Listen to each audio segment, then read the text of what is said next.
2026 in order. The first item on the agenda, and before I do that, I want to say welcome to everybody who's here with us in attendance, and also those who are joining us online. Usually in work sessions, for those of you who are not familiar, we are here to discuss items of interest to the city. I will have public comment after let's have a chance to discuss the item at hand. So with that, we're going to move into the next part of the agenda, and that's employee hire recognition. Scott? New. Hello, Mayor. I'm joining you, please. Mayor, council, members of the public, I am pleased to introduce to you Danielle Logan, who has joined our staff as our public information officer. She's hit the ground running. Our engagement is already up tremendously online on social media. She's doing a great job promoting our events. I think evidence to that was the movement of the first South Carolina sign to the site of the new park. Yeah. Was very well attended. Very well. Had coverage from all the networks. All of it. And so I'd say that's one metric that says you're off to a great start. So thank you for joining us. But I want to let you know a little bit about her. She graduated in 2023 from USCB after being a resident of Beaufort for how long? 2018. Okay. So, So do that math, I can't. all right. So you're not exactly a newbie. No, Good. So, and I have this piece of paper, I don't normally do this, but I wanted to get the name of some of these awards and things that she's gotten correct. She spent some time at ETV for about a year, something on ETV. And then she spent 2 years, you probably know her as Danielle Cobb from WSAB. She covered this area of the Low Country. And that's where we recognized her talents and her abilities, and thought she'd make a good public information officer for us. And so far, so good. So thank you. Thanks for joining. One of the things that she really should take a lot of pride in is that in 2026, she was named the USCB Young Alumni Achievement Award winner. She was selected out of 12 people nominated for being for outstanding achievements and having a lasting impact on the USCB. That's an incredible honor for someone as young as she is and as newly out of school as she is. And I think that really speaks to her professionalism and what she brings to the table for us. So we're awfully glad to have her here. So with that being said, what do you have to say? oh, I'm just excited. Like you said, I've kind of hit the ground running. I hope you guys have seen the social media in the past, week. It's done really well, and we have so many amazing events here in Beaufort, such great community. And so I really want to highlight that, and I think that that's something that I'm going to continue to do. So I look forward to working with you all. You can always reach out to me. My information will be posted, so I look forward to it. Hey, Danielle, I want to pile on just a bit because I want to tell you, yesterday I didn't expect anyone but you there, and I didn't expect any television coverage. All of a sudden, I have with 3 stations, with mics in front of me. It's I don't know. It was a little overwhelming, but you kind of helped keep things calm for me. So thank you very much. Absolutely, we'll get you straight. Good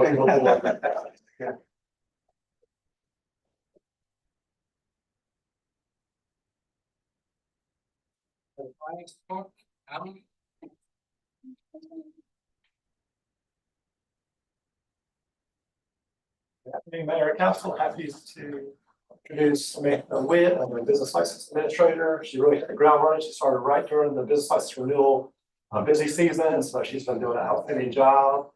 She's originally from Beaufort, moved away for a little while, and then she came back here, has a lot of experience in hospitality and customer service.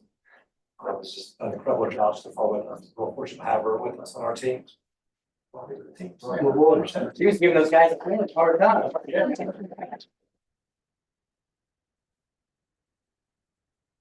Okay, next, police department. Bryce?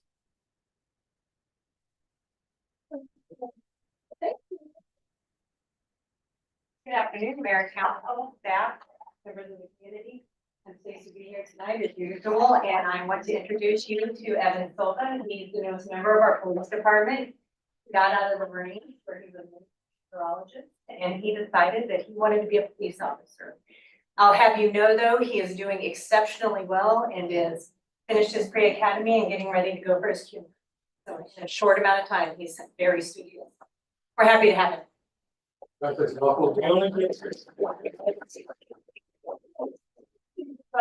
Only during good weather does he get tickets.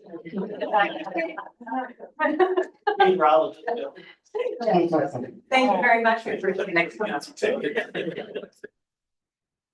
Okay, next we have presentations. This is boards, commissions, and committees and applicant interviews. We're going to call out first those who are interested in the downtown advisory board. Names are Reese Lucas, Robert Johnston, and Charlotte Lawrence. I'll come up and just grab a seat.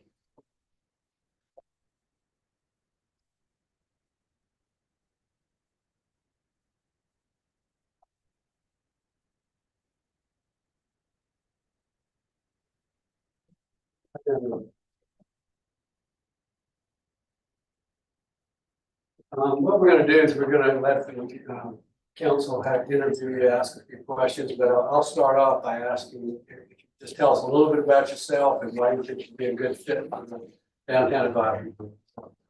Hi, my name is Reese Fazekas. I am currently, we're a family-owned business, but I currently run all of the above downtown in Beaufort. We're in our 14th year of business. I've been doing it since I was 14, like right when I could. So I'm very familiar. I have experience not only downtown in Beaufort, but also downtown in Bluffton at our other store location. And I think I have a different perspective than a lot of people. I think I would be a good representation for the next upcoming generation, like continuing the legacy for downtown Beaufort. I also have experience as Miss Bluffton. I was lucky enough to represent the Low Country at the Miss South Carolina Miss America organization. So that's just a little bit about me. Hi, my name is Charlotte Lawrence, born and raised here. I've been a tour guide since 2004, and I've seen a lot of things come and go and change in Beaufort. A lot of the ordinances change. A lot of the people change too, homeowners, businesses, things like that. I think that I have a unique perspective because my roots run deep, and I'm really love Beaufort. When I was a kid, I grew up so I was born and raised here, but my family had a place on St. Helena next to the shrimp dock, because my daddy's a shrimper, or was a shrimper. And coming to the town of Beaufort always is like coming to the big city. It was always special.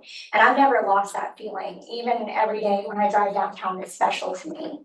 And so I believe that I could contribute a good bit to the downtown advisory board in that way.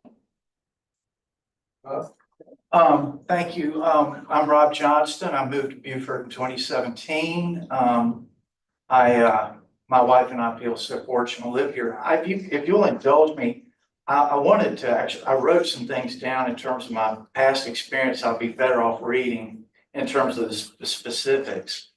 But, I resided in Greensboro, North Carolina before I moved here.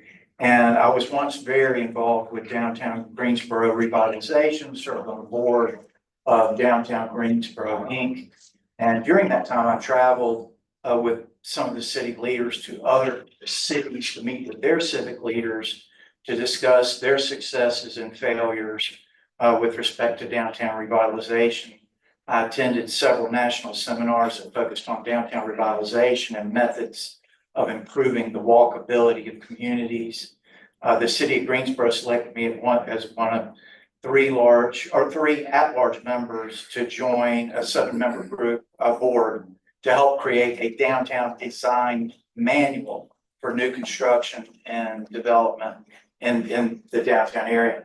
I constructed and fully leased a 100,000 square foot Class A office building in downtown Greensboro, developed a fine dining restaurant that's still thriving today.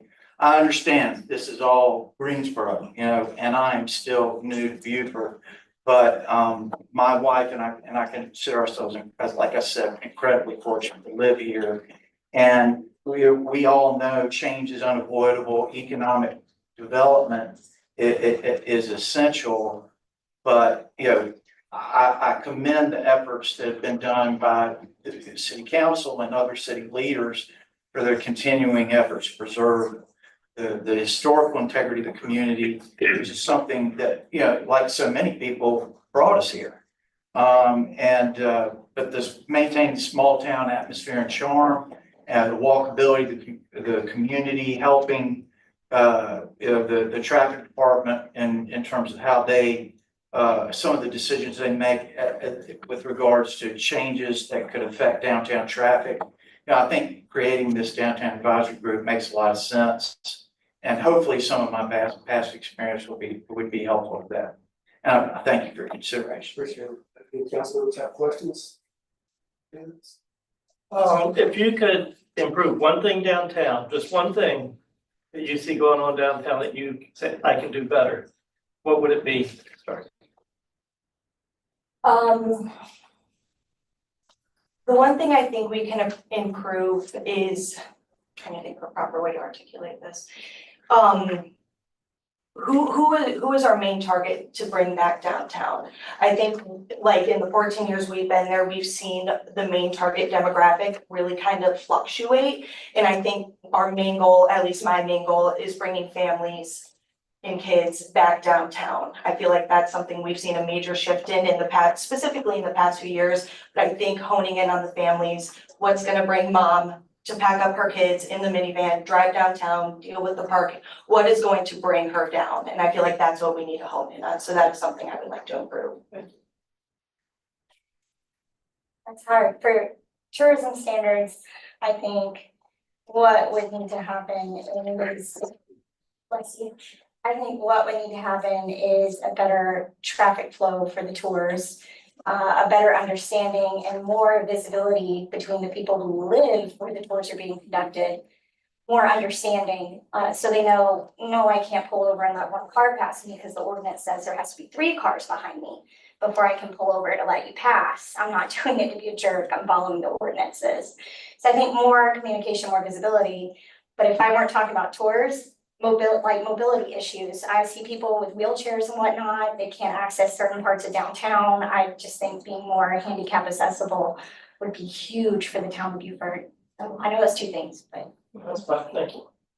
I would say public safety is obviously critical.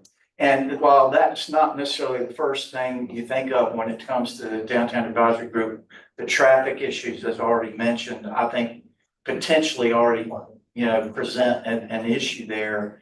I would be interested as a member of the advisory board to hear from the downtown or from the traffic department in terms of what their thoughts are, if there's, and I'm sure you guys are doing that, I know that. But the only other thing I would say is I come in totally unfamiliar with what may already exist in terms of design requirements. For example, it was a height, or there were, restrictions on building heights, that sort of thing. But I think, while we don't want the government, I would say I'm one who would not want the government to dictate taste, because of the historical significance of this community, having certain standards that help maintain the feel and charm of this town, I think is something that needs to be really looked at. I would tell you, when it came to downtown Greensboro, I advocated that there would be, and we want the 3 at-large members ultimately convinced the board. This started out as a manual of requirements, and we changed it to a manual of recommendations. Again, you don't want to unnecessarily complicate things. But in the case of Beaufort, I would agree that there should be certain standards that should be defined and upheld. Thank you. Anyone else? So, Mr. Johnson, Rob, you mentioned traffic, piqued your interest. Any recommendations? Oh, absolutely not. I mean, the first thing is, educate them.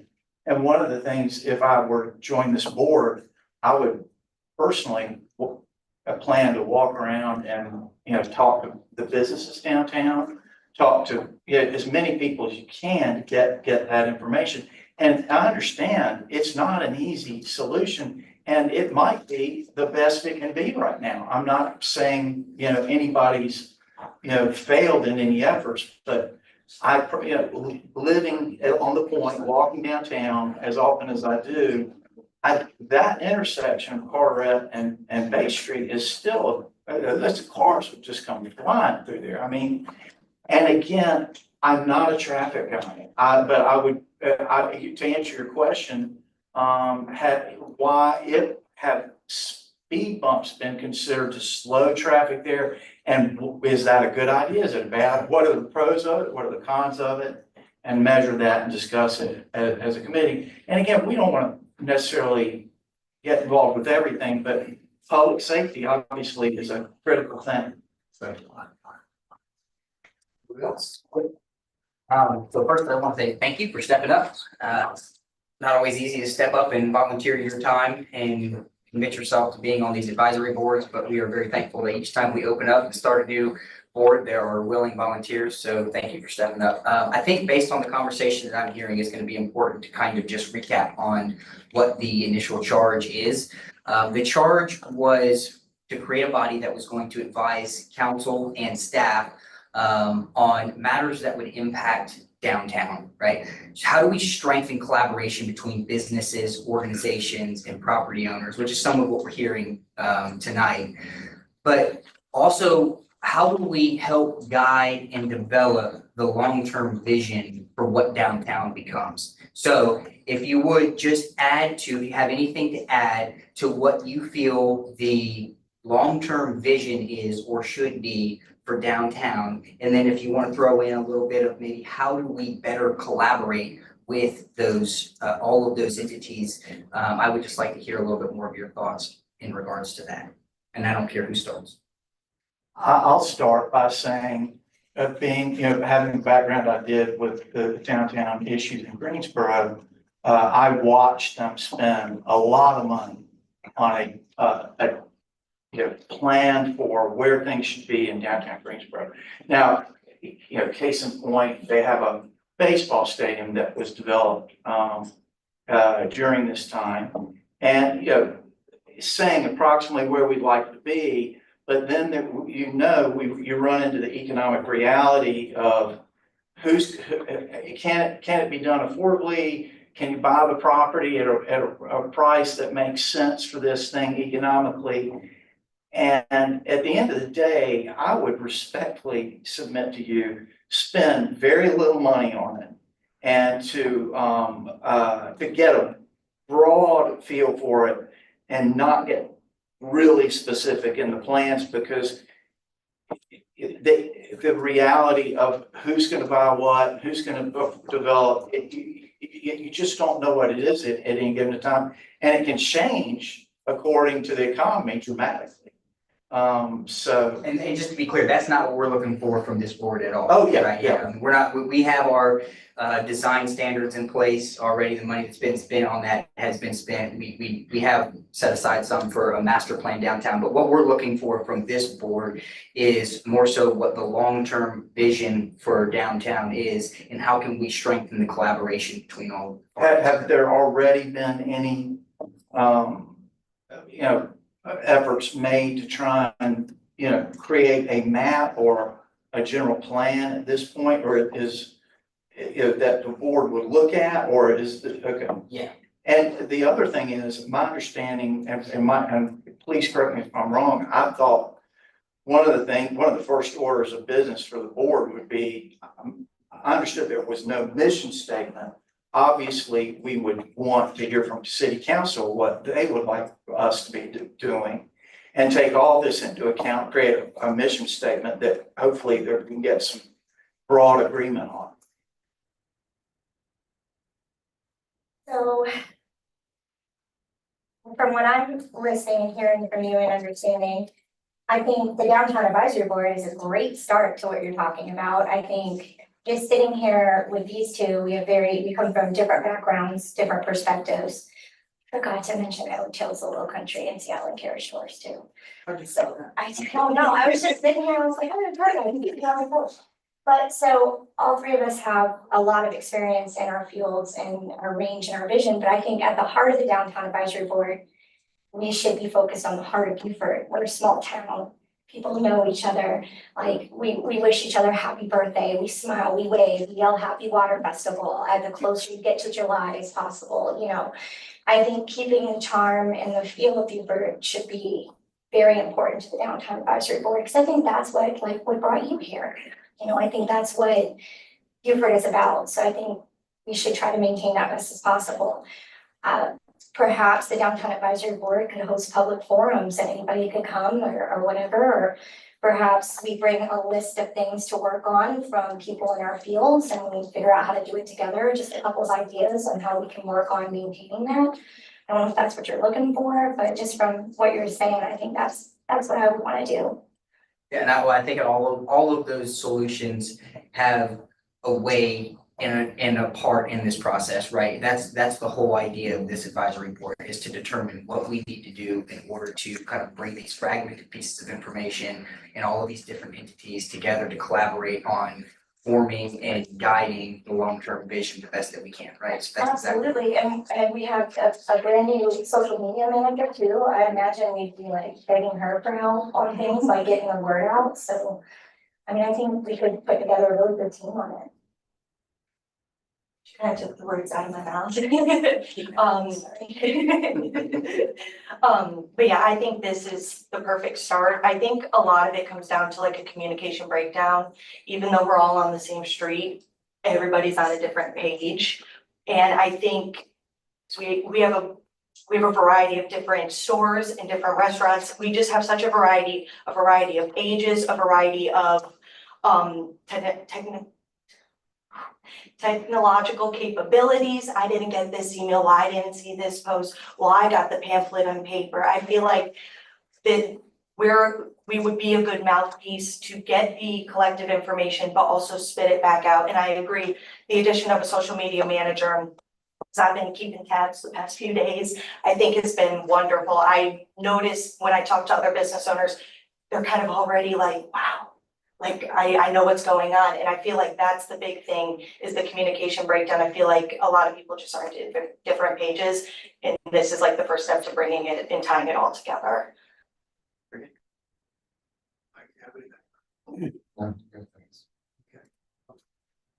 Anyone else? Thank you all very much. We appreciate it. Thank you for taking the time and effort to come here, and we appreciate you wanting to be on board.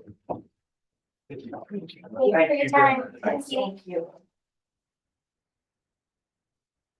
All right, next we have Mr. Garman, HDRB. We've done this before. So. Yes.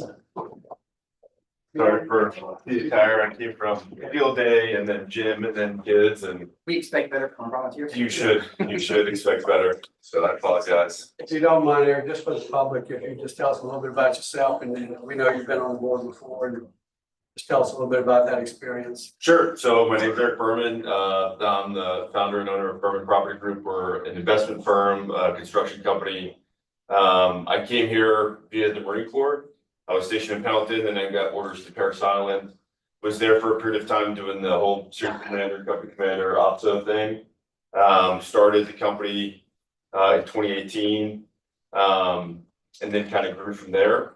My wife and I live on Ladies Island. She's a veterinarian in the community, and found myself getting involved in historic matters. We bought and we still own several properties in the historic district. And I think it was in maybe 2021 or so, we did our first big construction project with a historic property. And I was very frustrated with the process. And so I did what a concerned citizen would do. And I reached out to some councilmen, and they said, well, why don't you stop complaining and start doing something about it? And so I threw my hat in the ring, got interviewed, and have been on the board since. Appreciate it. Any questions or comments? Comment, just been watching you on the board. You've been doing a great job, and thank you for stepping up and willing to serve. Yeah, thanks for still wanting to do it. Sure, thanks for your way. Still wanting me. Yeah, I'll pile up on that and just thank you for your commitment. I feel like you've been a tremendous asset to the board. I don't watch every meeting. I can try to watch most of the meetings though. And I think that overall, our HRB is very balanced, very thoughtful. You guys have respectful dialogue, even when you have differing perspectives. And I think you guys bring a lot of that to the table. There's a lot of back and forth discussions, I think is very healthy and very helpful. So thank you for your commitment and your dedication. I think you rose from secretary tonight and now vice chair, right? One question. Voluntold, the vice chair. Yeah, well, you were voluntold for secretary too. No, it's voluntold for vice chair. If I remember right. But one question I have, because I wasn't there at that meeting, I was just kind of watching the replay. Remind me, you guys were, Kirk can chime in on this too. You were talking about 811 Congress Street last meeting, right? Is that the blank slate that's building 2 duplex? And you guys were gonna meet on site for the paint color? Yes, Okay. yes. On-site meeting, the intent, if I remember right, you'd have a quorum there. You Yep, guys would at least deliberate, 3, yep. discuss what the, okay. And I would just want to make sure that we would publicly announce that and obviously adhere to FOIA requirements, because it would be a meeting, you would have a Sure. quorum, so it would have to be noticed 24 hours. I didn't hear any mention of that in that meeting, so just wanted to make sure that. That sounds like something that should be staffed. Yes, that's why I'm good on that. Yeah. Okay, cool. Thank you for your commitment, and I'm glad you are willing to do so. Well, I appreciate it. I think I actually called you a while ago. I called Mr. Scaletti and I said, listen, if you don't want me to be on the board, or folks that don't want me to be on the board, I'll just not volunteer to redo it. So I was tempted. yeah, so well, the point being, if at any point you don't want me on the board anymore, then just let me know and I'll happily resign. So I serve at the pleasure of you guys and the people, so I look forward to it and appreciate your support. Is there anything, any one thing procedurally, policy-wise or procedural that you think could be strengthened within the? I think that it's come a long way since I first jumped on the board. And I think some of those, I'm not trying to take credit for that. I think there was a lot of good things being implemented right as I was coming on. I think from the previous folks, Jeremiah did a great job as previous chair. And I think Kurt Freeze and some of his folks have done a tremendous job. One of the things that they have done, I don't know if you guys are aware, is they've tracked timelines. They started to track timelines from what we would say in the Marine Corps, the flash to bang. So from the time somebody submits a permit application or a query with the city, how long does it take for them to get to HDRC? How long does it take for them to go from the first iteration to the second, all the way through final approval? And then tracking that timeline. And can we compress that to make it easier for folks to get to approvals? I think that should be an iterative process. So anytime there's roadblocks for that should be considered for streamlining. I think a lot of progress has been made there, but I don't know if internally the city tracks each particular life cycle for somebody. But somewhere there should be a dashboard that tracks that as what's the average flash to bang for folks to go through this process, and then how can that be streamlined? I know that a big part of that was the web-based app that was supposed to come online probably a year ago, but government contracts are what they are. Another area that I think, I don't know if this is process or procedure wise, but it's a continuous discussion that we have, and one that we just came back. I know Ms. Sunderla is here. She was also up in Columbia for the recent historic preservation conference. Is accepting new materials. I think in some ways we're too restrictive. That's my opinion. I think there's other folks on the board who think we could be more restrictive, which I think is, to your point, why we have a good balance. My philosophy is if it looks like a duck and quacks like a duck, then it's a duck. At least for pragmatic reasons. And I think if you can open up the aperture to more materials, then you're going to allow more folks to be able to stay in their homes and afford to renovate their homes. Do we need to be obsessed with the fact that this is pine wood, or should we be more concerned about the aesthetic? Does the aesthetic match, or if I cut the thing open, does it look like a tree inside? And the last point on that, before I put a pin in it, is I think that when requirements become overly onerous, and I think you see this in Port Royal, just my 2 cents, the only people who can afford to abide by these requirements are the folks with lots of money. And so what you do unintentionally is you create regulations or requirements that force a certain demographic of folks out and allow for only another type of demographic. And that could be individuals or it could be big companies. You make things overly regulatory. Well, the big companies have huge amounts of money and lots of lawyers, and so they can stomach a 2-year, a 2-year time horizon, whereas I cannot, and most folks cannot. So that's kind of philosophically where I come from, but also some specifics in terms of flash to bang with permit to or application of permit, and then I think materials. So that's a lot. So Appreciate it. It's a good willingness. So, sure. thank you. Appreciate it. Any other comments? No, thank you, Eric, appreciate it. Awesome. Yeah. Thank you, gentlemen. Thank you. Okay, next on the agenda is a discussion, this is Seabrook Farms and Cloud Track. Scott, you want to? Yes, good evening, Mayor and Council. This is a discussion about, as the Mayor said, Seabrook Farms, also known as Cloud Track. It's in the Seabrook area of northern Beaufort County. It's about 300 acres. It's located within the northern Beaufort County growth boundary that was established by Northern Beaufort County Regional Plan. We know from speaking with developers, the developers speaking with us, a portion of the property is anticipated to be conveyed for economic development purposes, while the rest of it will be for relatively low density residential development. To give you an idea of where the property is, it's bisected by the area reserved for the Spanish Falls Trail, and it's adjacent to the county-owned property, Whale Branch High School. It's within pedestrian and bicycling distance of Whale Branch Elementary School. About 20 years ago, there was a separate annexation proposal that involved portions of Seabrook Farms, but was later withdrawn prior to final approval. The process ultimately resulted in conservation easements being placed on the property in favor of the Beaufort County Open Land Trust.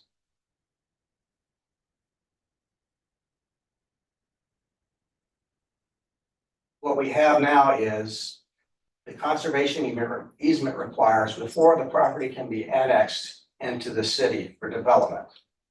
It has to first be released by the county from the conservation easement.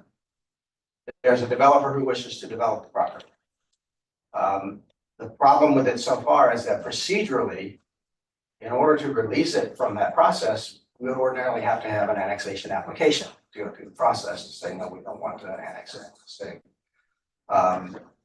Nonetheless, it seems like the responsibility for initiating this process lies in the county to first release the property from the conservation easement. So what we have here is a duty, because the county will not undergo that process until the city says we don't care to annex it for the purpose of that particular development. And so we're in a duty. Mayor and I met with those developers 2 weeks ago, I think.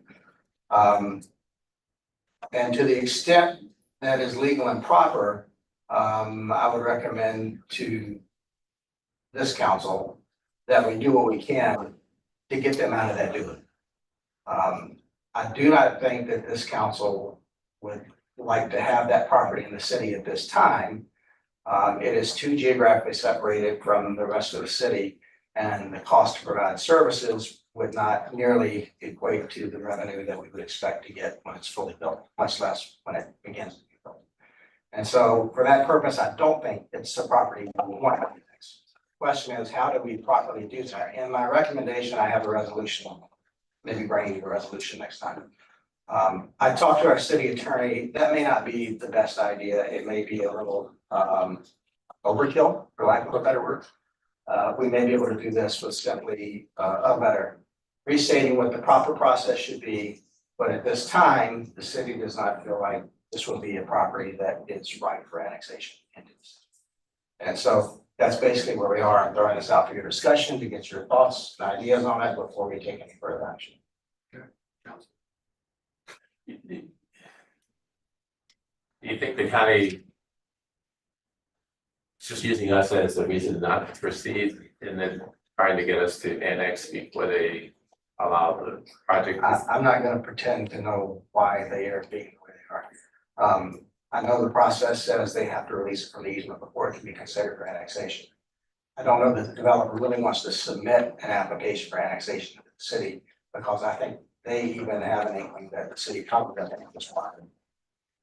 And so that would be an unnecessary expense on their part. And they don't have any release for the county yet to do something. Personally, I have no desire to see this property come into the city at this time. And down the road, maybe it may make sense. Right now, it makes no sense to us whatsoever. I mean, it costs us too much. Fire, police, just to maintain it. It makes no sense to come in. We heard back from Rob, Martin. We have not, but pending the discussion tonight and what the consensus is, I will have another conversation with Rob on this matter. I would like to have a conversation. Apparently, unless anybody disagrees, that we, at this time, do not want to annex this. So in the statement that the attorney feels like the resolution is overkill, Well, those were not his words, those are my words. so if the resolution is unnecessary and a letter would that be satisfactory to county? That's the conversation I need to have with Rob Merchant. Pending council's consensus on the matter. I align with the consensus that we've heard in regards to, I don't think it's the right time to annex that property in. And so pending whatever you learn from that would determine whether or not we see a resolution or if a letter satisfactory. I think either one is fine. Letter should be. Well, you would think the salvos, that have already been experienced would have been enough to indicate that. Well, then you kind of have consensus. I do, at least I know where your heads are with regard to this particular property, and that will frame the conversation I have with Rob and the next conversation I have with our attorney to find out what we can do that is legal and proper and compliance with both the state and federal.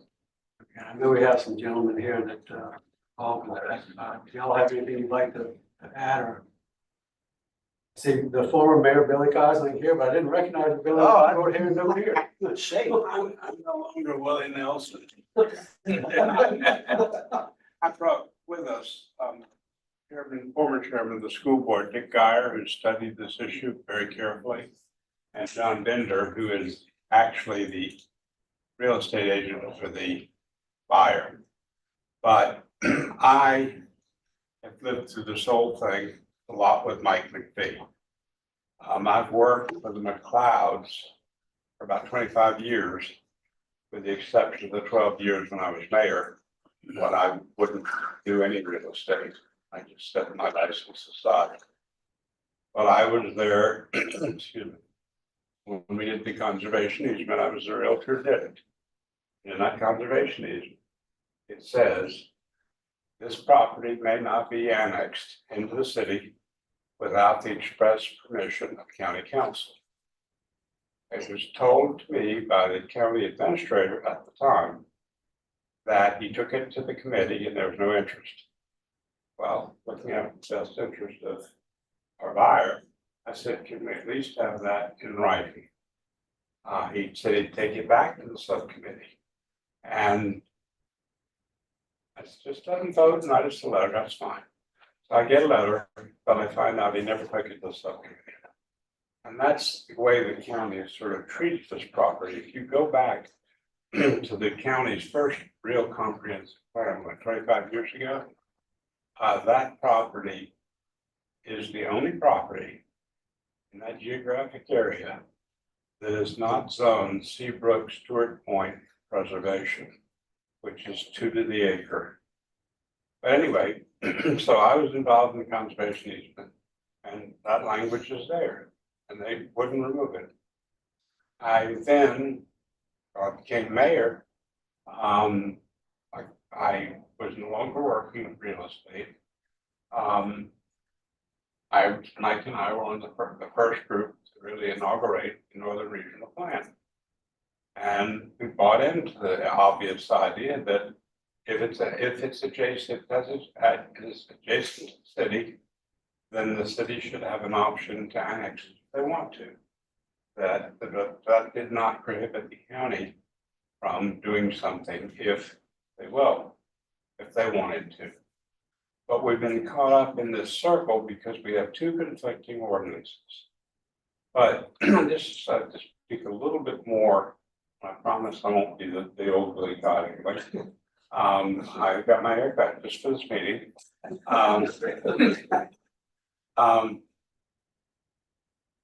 Beaufort County has an area, probably the single poorest area in the county.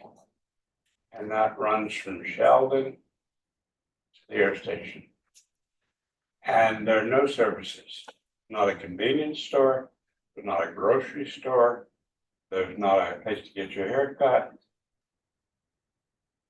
The schools, and Dick will speak to that further, are at very low capacity and very little diversity.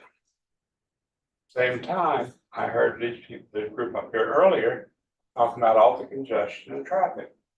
Well, if you look at who lives on northern Beaufort County, northern Ladies Island, many of them are military. And so they are part of coming through the city or through Port Royal to get to and from work.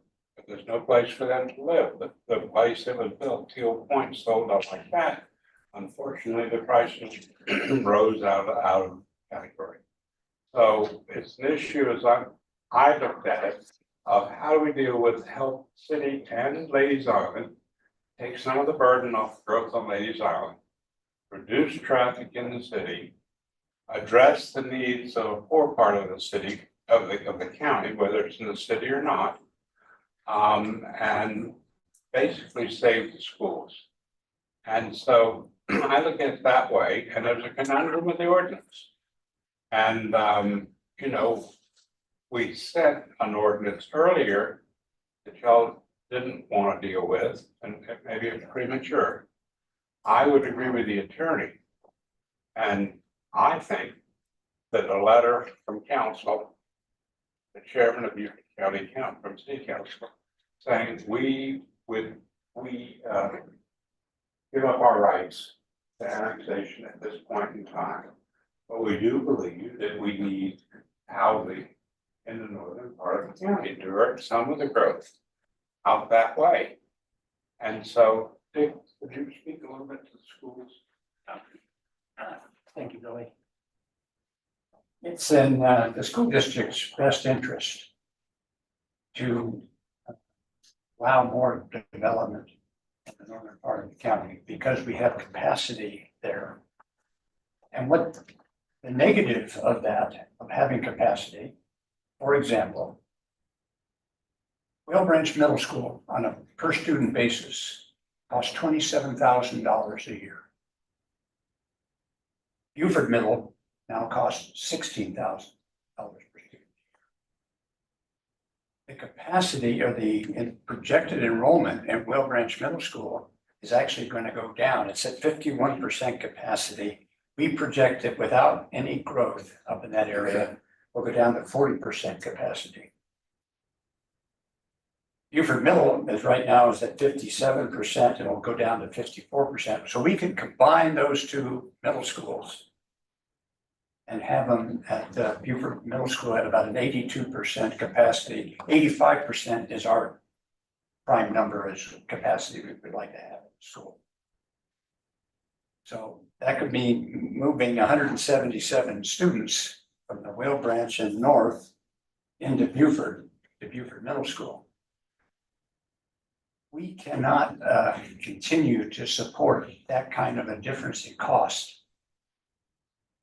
People south of the Broad will kill us because of the costs involved. So this particular project going on 3 sides of the Whale Branch High School will support that. And it's especially noticing, I've been going around the county, northern part of the county, to talk about growth and talk about this is what's happening to your schools. And the biggest complaint or biggest concern I get from the citizens is increased traffic.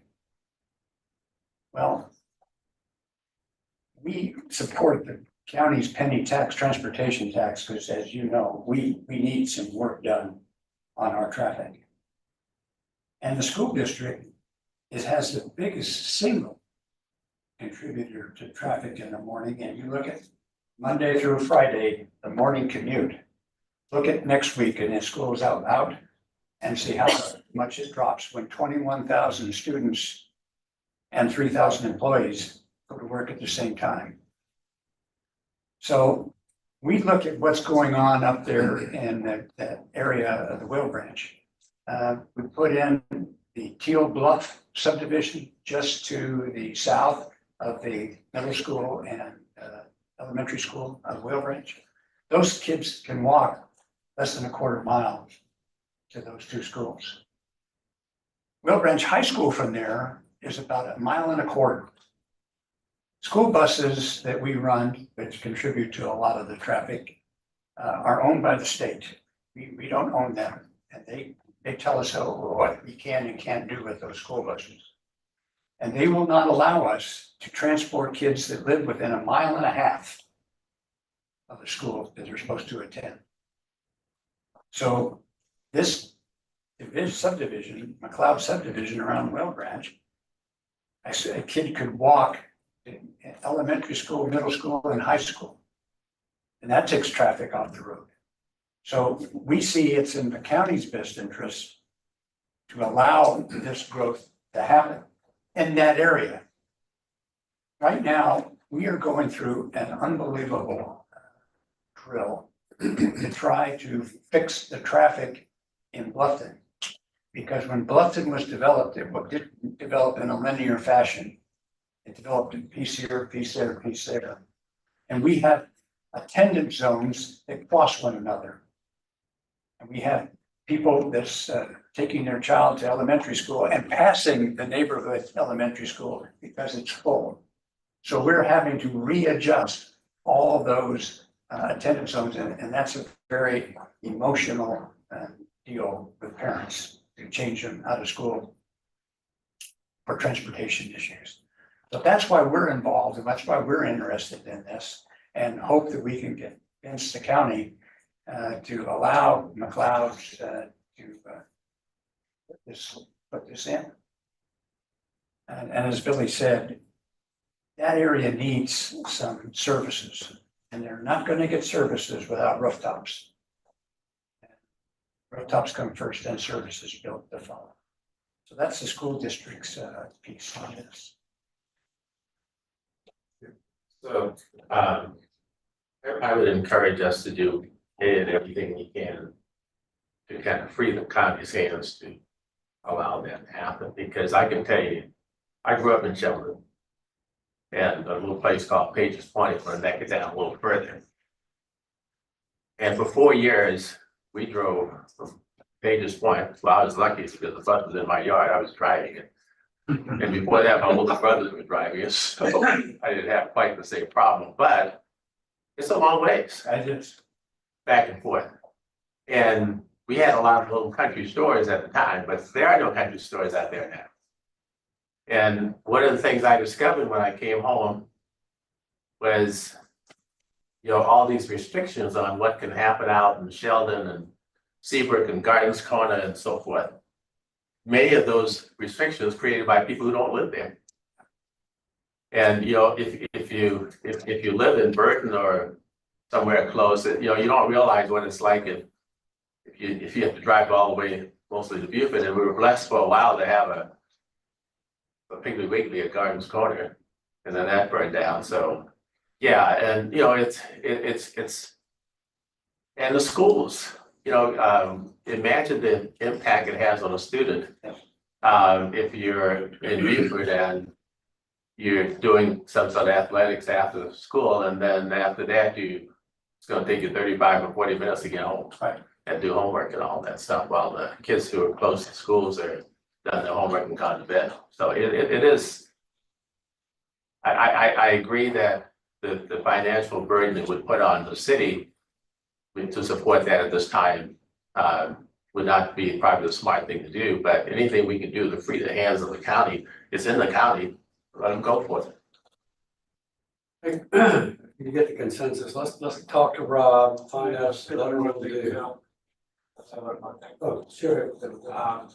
I would talk to this, but I think I can say it as well. This guy spent over $500,000 because the county won't accept a plan because he plans to do a hamlet kind of neighborhood like Haversham, among other kinds. And there's a property owner who's adjacent across the street who has some land he'd be willing to set aside for the future for a grocery store, for a convenience store. But knowing that no one is gonna build that until they're there. But the time has been ticking. This guy has only until September to either go or go away. If he goes away, it's the only logical tract where you could connect the schools. This person has a commercial property, it's me, my family. I bought it when I worked for my clouds. Could put 70 or more mobile homes with a gravel road, a well, and an alternate septic tank. And they're doing it across the street and selling it for $350,000. I've been working with the Coastal Community Foundation. Unfortunately, the Housing Trust seems to have no interest, but thank goodness that LOCOG does have some interest in helping with infrastructure, because I would love to be able to have something that you may remember that I developed with others, Bob Turner and Bob Pickerton, Village at Port Royal. And I just sort of see that as the kind of housing we want for our nurses, our teachers, our firefighters, and others who we need, who I think, from recruiting staff, how difficult it is, because many of them are having to live in Hampton. They probably outpriced. But if it comes to you, then you've got to go through your process. So we're talking about the county council gets it. They send it to the planning commission, send it to the Northern Regional, back to county council with a recommendation. Council can follow the recommendation or not. If the county will has an obligation to then come to the city, then you have to go through your formal process. And so we're adding another 8 or 9 months. And the project will probably have to die. And the project, having worked with them for so many years and sold various pieces of their property, nobody's going to go out there and try to develop it.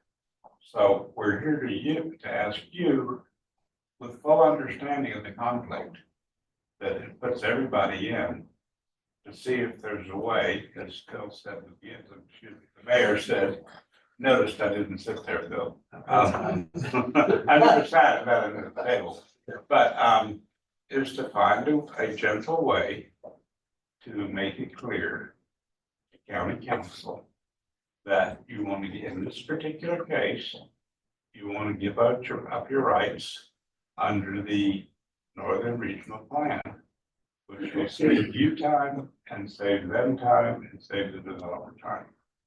So that's really why we're here.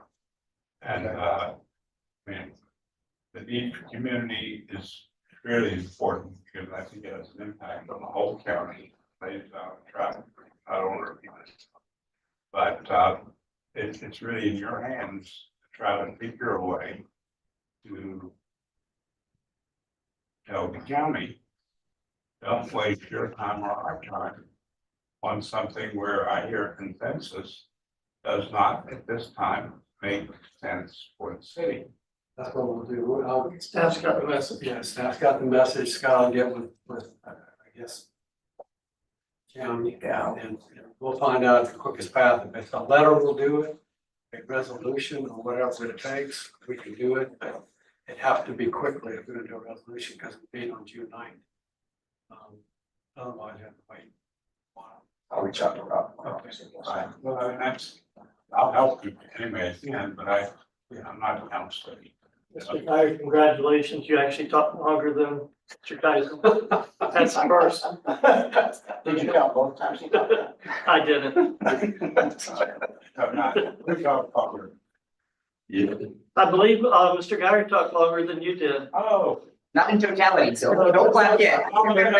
Yeah, Not finished yet. Anyway, thank you all very much. Thank you, and the conundrum, I think you're sympathetic to it.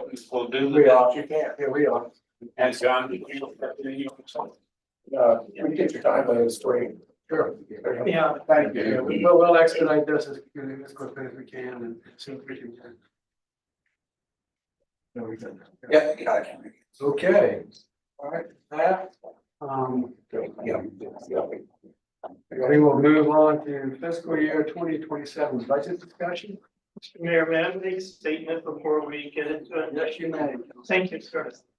Mr. Mayor, fellow council members, at our last regular meeting during our discussion of the budget, I expressed concerns about the $32 auto tag and ultimately voted against the budget because I didn't believe we'd identified sufficient replacement for the revenue that would be lost. In hindsight, I regret not supporting the overall budget. I regret voting on it. Today, we're being presented with several thoughtful alternatives, and my hope is that we can get through tonight's discussion and we can get a clear, responsible path forward. And I'd like to encourage us to reach a gentleman's agreement that all meaningful discussion take place tonight and to give staff direction of where to go. And that way, when we meet in June, I mean, we can just pass this budget right off. I think tonight should be the night that if we have any problems with anything, we present it. And we kind of come to a consensus one way or another. Although we don't do agreements, but we can come to a consensus to give staff which way to go. And I'd just like it to be a gentleman's agreement that we're going to do it tonight. It's done. Entire purpose of the work session. Yeah. Well, sometimes spills over to the next meeting. Sometimes spills into the next meeting. That's why I'd like it all be tonight. Now I'm gonna turn it over to the most popular man at this time of year. Okay, got it. Then I'm the most popular guy. Yeah. So Councilman Lipsett's comments were right on the mark from where I was just starting talking. And that is the objective tonight is that when we adjourn, we'll have sufficient consensus among council that staff will have clarity and direction to be able to bring you a balanced budget with recommended amendments to make it so on second reading on June 9th. We know that one amendment that will be required that we were not aware of and cognizant of on first reading is that we will have to zero out our TIF 2 expenditures. That will require a retraction of at least one amendment passed on first reading to redirect some of the TIF 2 funding that we had directed toward other projects. Now, I'll explain for the public's sake why this is. When the TIF 2 district, I'm gonna get the wording correct here, so. So the TIF 2 district met all of its funding objectives in 2017. In 2019, the city received legal guidance that said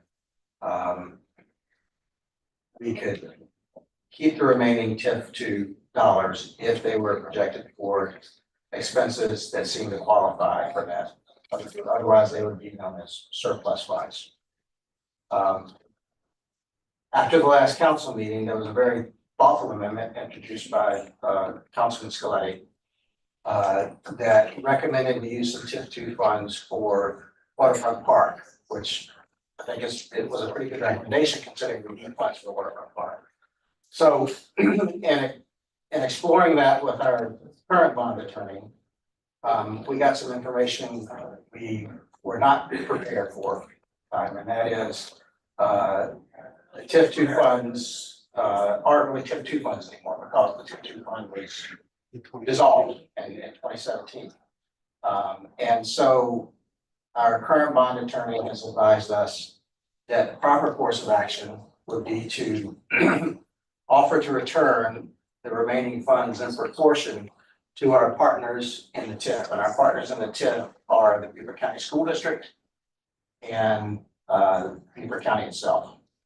And so I had a short conversation with Superintendent Rodriguez on Friday. And I followed up with a letter today explaining the situation. And I also sent a letter to the county administrator today as well. And I will follow up with a conversation with him. Basically what the letter says is it identifies, it's very upfront about our prior understanding and the current situation that we found ourselves in.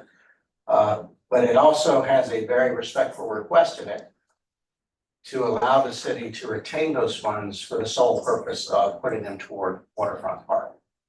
And so while we can't budget with those funds this evening, with the exception of our share of the TIF funds, we certainly have that capability because they now are unrestricted funds. We can't do anything with the remaining of those funds until we hear back from those public entities. And they have to go through the same processes that we go through. It has to be a decision by their governing board and their council. And it probably will take, in the county's case, it probably will take 3 readings. I don't know for the school board, Mr. Geiger's gone. But it will probably take at least 2 readings for the school board as well. So this is not money we can count on at this point. It's money that we hope that our partners will be good neighbors, recognizing there is a valid need for funding the waterfront park. Also recognizing that that is revenue that they did not project because they did not know they had. And so we will see where that conversation goes, but I felt a desire to explain why we had to zero out the TIF 2 funding, and we'll take a look at that tonight. So that will leave us with some items that staff recommends as must fund in the adopted budget that were previously funded through TIF 2. And staff sees those items as the fire station modification. We have a ladder truck that won't fit in our headquarters station. So we either need to take on a project that raises the height of that bay, or engage with the county as they have proposed previously in modifying that station to accommodate an EMS unit to be based out of there versus being based out of Depot Road, which I think we also support. This is Station 1. Station 1, yes, on Depot Road. And so that's one of the items that we see as must. The other is the completion of Duke Street. That's a project that we have apparently promised for many years, even before I got here. And council was not aware of it, but we became aware of it. We found a way to fund it. We got it permitted. And so I think we need to follow through with that promise. And so that's another project that I think is a must fund this budget. And we have some IT switch upgrades that we have to fund because that equipment is becoming obsolete. When I say obsolete, it's not that it doesn't perform as a switch anymore. It's that it can no longer be serviced and it can no longer be upgraded to keep us secure.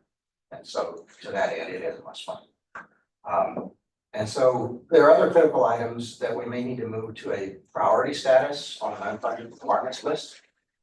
Items like the municipal complex roof here and police station court, and the First South Carolina Volunteers African Descent Memorial Park. And there are also other items that were previously identified for funding with the staff recommended FY27 budget that was presented at first reading that we know no longer fund with TIF 2 funds. With all of that said, I want to remind council that we also expect some revenues in 2027 that right at the moment we cannot officially project as revenue for budget purposes. I'll give you some examples. This includes the anticipated sale of 1100 Boundary to USCB. It includes closing on the sale of 2153 Boundary Street and closing on properties that will likely be conveyed at some point in FY27 in the Commerce Park. And so this is one of the reasons why, with whatever amendments we come up with, we recommend a strongly prioritized unfunded priorities list to be adopted as an exhibit to the FY27 budget. So that when and if we do receive those funds that we think we'll receive, but we can't project, we already know where we will spend them and staff can bring those to council with budget amendments without going through a drawn out discussion process again. So that's where we are. With all that said, Alan will go over some of the details. He will show you some staff suggestions. He will also show you some other options that you might have. And of course, you may have options you thought of all on your own, which is great. And so I hope we can lay all those out on the table right and get to a place where we feel like we can bring you a balanced budget with preconceived amendments when we get to the second reading that you can all generally agree on. So with that being said, unless you have any particular questions for me, I'm happy to turn it over to Alan. So does anyone have questions for me right now? The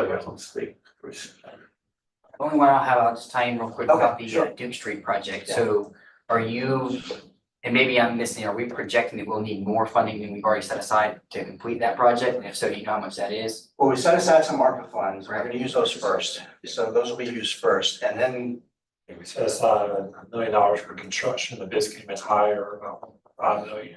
We're still going through the evaluation process with that, but we'll use some ARPA funds and then we'll have to use a little more general fund balance for redevelopment. That remaining part, plus another part of it that we didn't really budget for is the construction, CE&I portion of it as well. We got that quote back as well, so that's about. What is the construction seeing? CE&I, construction, engineering, and inspection, that's kind of where our engineering firm is kind of putting that together. What we budget for was for the construction part of it. So that's another component we can make sure we budget for as well.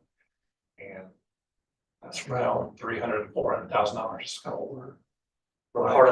Part of, there's some relocation costs in there as well from BJWSA that will be covered by them. In that 1.5. You know how much? We'll come to you with those details when we bring that forward. There's still, we only had 2 bids, so we're working through some of the details on that. So those prices are different between those 2 bids. Are there local bids?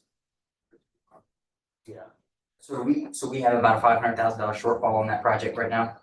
500 for construction and I think another $300,000 or $400,000 for engineering, construction management. we can try to negotiate some of those down. Eric is working on that. Okay. ARPA funds only. Fund. Budget. Our plan is to bring that forward in June with the recommendations for the contracts. We can get this project started as soon as we can. Sensitivity of it. All right, Alan, do you want to? Yeah, kind of start out just kind of recap as far as where we are after the budget amendments for the first reading. We removed the tag fee, so that was a decrease of general fund revenues of about $322,000. And we also, at the time, we reallocated the TIP 2 funds, $1.2 million to the Waterfront Park. Shows those kind of breakdowns by those various projects. At the time, showed kind of no impact on the expense side for the TIP 2 fund.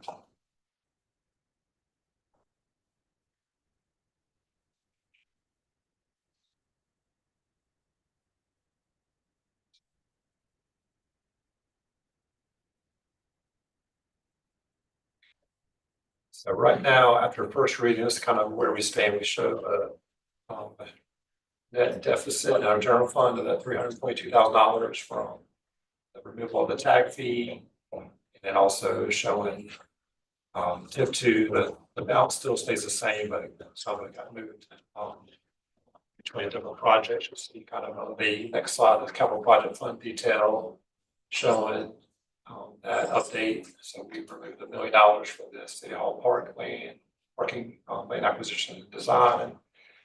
And we put that money towards the Waterfront Park project.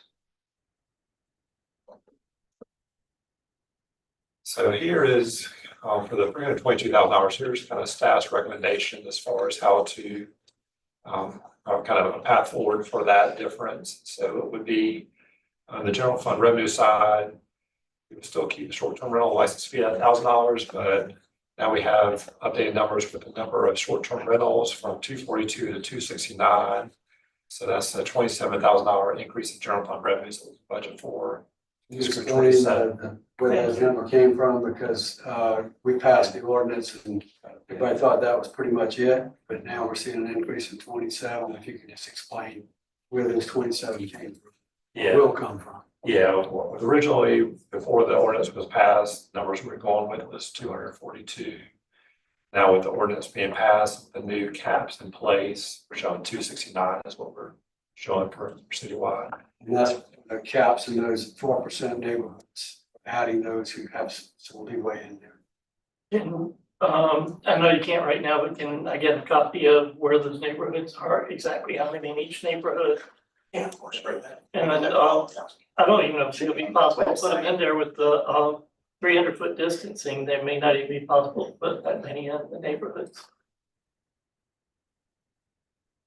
I assume that was considered when you decided there were 27 more. Well, some of those were pending that were approved, right? So they were pending as time. Some of them were 12 months, and then they were approved. Yeah, 12 were- I think it was Yeah. 12. So it'd be more like, 13 extra. Yeah. So that's on the revenue side. Of the expenditure side, the cops hiring grant, our recommendation is for 2 police officers to start on October 1st. And then move the 3rd officer to start fiscal year 28, preferably in July of the new fiscal year. This will have some savings of $42,000 on those for really because of the upfront costs and the uniforms and the vehicle as well. A little bit of personnel savings as well. And our opinion is because we want to expand or add a community response team. We felt having 2 officers starting at the same time, they could work together, build that community response team starting in October 1st. And then the community development department, there's a vacant position, a building inspector position that's been vacant since last September. And so our recommendation is to have that savings of overall $97,000. And can keep it as a vacant position in fiscal year 27. As we talked during the first reading about the comprehensive plan update within the community development, $75,000, we would remove that, have that more done all in-house rather than being contracted out. And also to elect not to renew the GIS contract with InterDev was a 3-year term with 2 additional 1-year options, and the 3rd year ends this coming up November. So that's a savings of $136,000. We would also hire a GIS analyst employee in-house starting at the same time.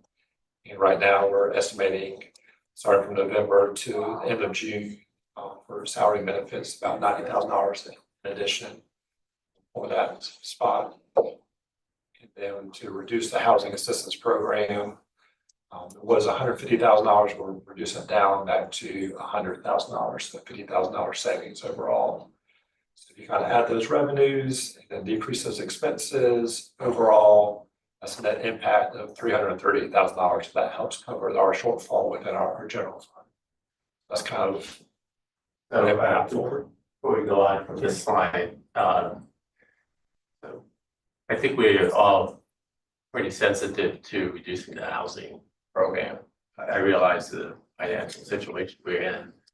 I am curious to know, best case situation, say the county and the school board allows us to keep the money that we have, that we're now rightfully offering back to them. If we come back at some point after the 1st of July, after 28th deadline, and make amendments so that we could return the minus 50,000 to the housing fund?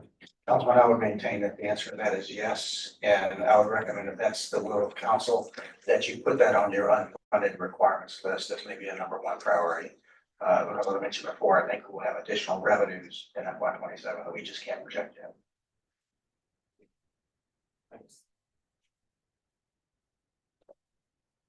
So this budget is dependent upon the extra short-term rentals in those areas. Should we not get those extra short-term rentals in those particular areas, that means there's gonna be a shortfall? Yeah, if we don't reach those full 269, yeah, it could be a shortfall in the revenue now. So that's just that's just one revenue line item. There could be some more revenues that project a little better than what we expect, but that's kind of what we're showing right now. Keep in mind, council, that when you put together a budget, you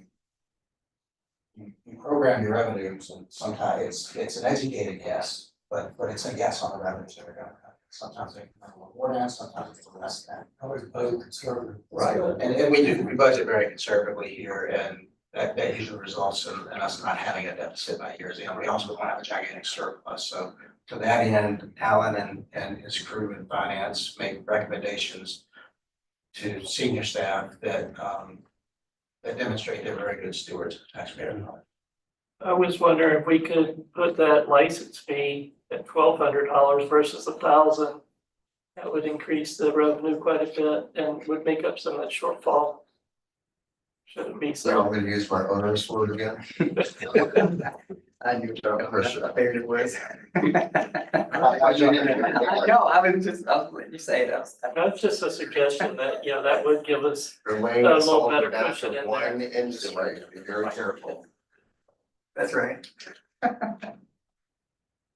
Because Yeah, nobody, the back of tourists, they're gonna pass it on anyway, yeah. but nobody's interested in that 1,200. I'm not interested at this point in the conversation. Okay. It's just a suggestion. I'm trying to think where we could bring the shortfall in.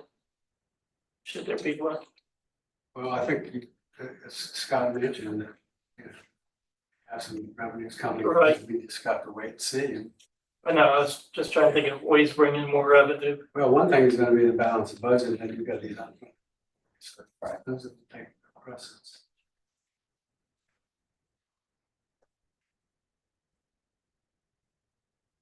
Okay, so there are other alternatives, other options as well. Things on the table as far as expenditure side. Could remove the cops hiring grant altogether. Just remind council, this is a 3-year grant. We have 5 years to use it, so we could put it into fiscal year 28 budget. That would be kind of our last fiscal year that we could use it for that, but that's just an option to put out there. So Alan, if I could, if we have 5 years, and let's say we go a year or 2, 3 years, they'll cover 70% of it. We do, excuse me, they'll cover 30% of the cost, and then the final year, I understand, we. Yes, all out. all hours, yeah, those 3 positions, they funded 100% for an additional year. So that will be that entire cost. The option we have is for the 3rd officer for cops hiring grants. Have them start in April, so we have one in start in October, one in January, and one in April. You'll see some savings on that side as well. Like I mentioned, I think that we prefer to have 2 start at the same time so they can kind of build that community response team together. It's kind of staggered amount so much, but we did get information from the grantor that we are able to stagger the starting times if needed to. So it's an option. Other options, we can remove the street sweeping contract. That's kind of what we have budgeted for now. That's out for bid. I don't think it's haven't closed just yet, but Is it 120,000? 120,000, yes, not 60,000 general fund, 60,000, 260. And stormwater funds, what we budgeted for now. It's 120,000 for the Overall, year. yeah, overall, that's what we're budgeting for. Where the bids are still coming in, but that's another option as well.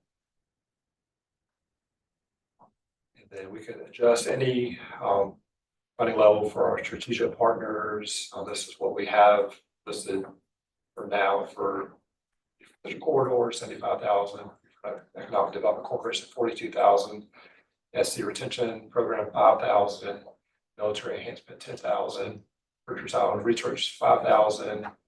Jasper Housing Trust, 150,000, and South Coast Cyber Center, $40,000. I will note that the South Coast Cyber Center is tied to a state grant that we received a few years ago. We have funding for that. We have to use it just for cybersecurity initiatives. So one way that kind of draw down this. Okay, if we could, this might be something that have to move it over to this unfunded priority, but I'd like to fund all the partners at what we did last year. And with that, there'd be, we'd have to sit down and do an MOU or an MOA, and to ask for some deliverables, how they're going to become more self-sufficient and all that. What is the city going to get for its money? In other words, what's the benefit? So if we could, I'd like to do that for this year, if possible. Because they're getting hit too. This is their budget year as well, and right out from under them. If they were with some expectation, but still, that's how I feel right now. But again, we come up with some deliverables that they have to perform, and if they don't do it, then we can adjust our expenditures accordingly. I wonder whether a good question to ask them is, what is their plan to wean themselves of? I think That'd be part of that. Part of the MOU and my.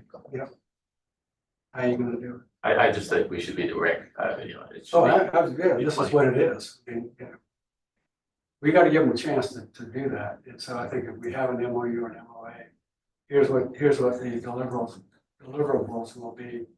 And, if we can, the timelines and all that kind of stuff. Yeah, and I don't mean that in a threatening way. No. It's just so that we can try to know what's expected going forward, so that it's not like do as toils. It's just like, so we can plan also. And adding predictability to the process for all parties involved. Exactly. We got an ask again today. Josh and Scott and I were in a meeting, and some more money was asked or something, and right now it's still in the budget system to do it, so.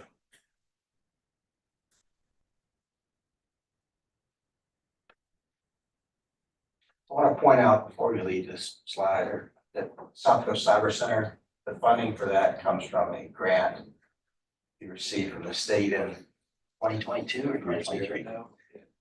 And the sole purpose of the grant was to put it toward cybersecurity concerns.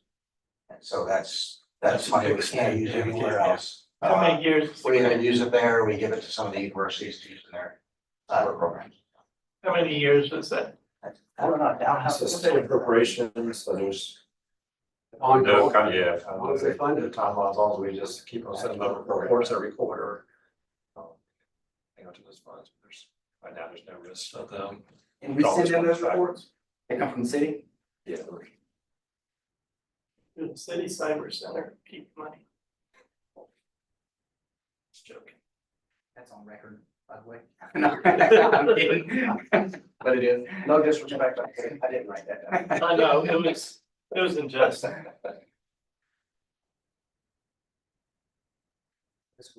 Same funding as last year. But last year, that would mean that the digital corridor would be 100,000 versus 75, and then all the rest, I guess, are the same. I don't know what. I know. Military Enhancement Committee, that was 15,000 last year. So that'll be 5,000. But again, we would have to sit down and there would be some deliverables that have to come up. With the exception, I guess, of South Coast Cyber Center. That's fine.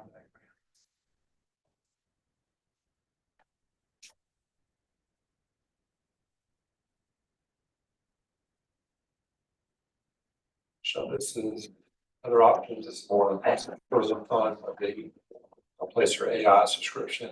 Some discussion about that as $15,000 budget savings if we wanted to not fund that item.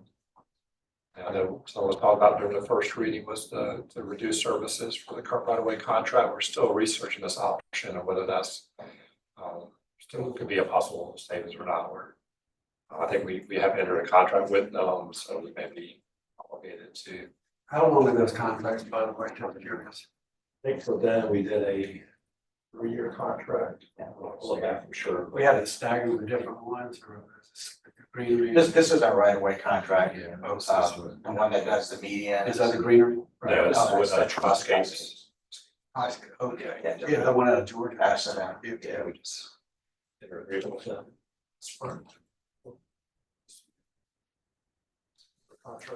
we can reduce it, great, because of the cost of gasoline right now and all that. And I think you could go an extra week, that's all it took. We really need, my concern, and again, we're changed still into this. I like the contract. The contract may specify a certain number of times for a certain time Yes, period. sir. Yeah, And they count on that for their revenues and their company, Sure. so. I get it.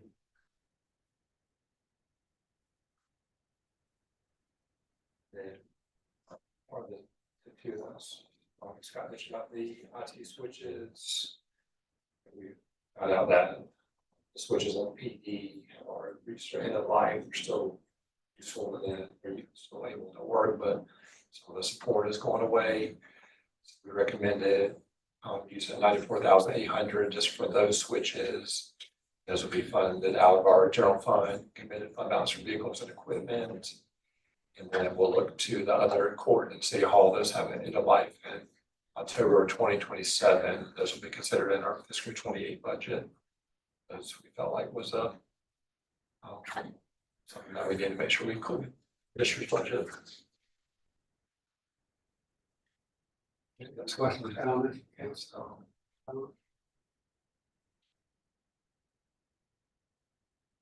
Yeah, so to have an idea, consensus. Well, yeah, I guess that's one time I make sure.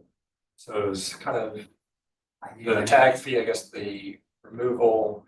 One thing I kind of heard that's different was if we're going to support our strategic partners from last year. That'd be another $25,000 for Beaufort Digital Corridor and another $5,000 for Military Enhancement Committee.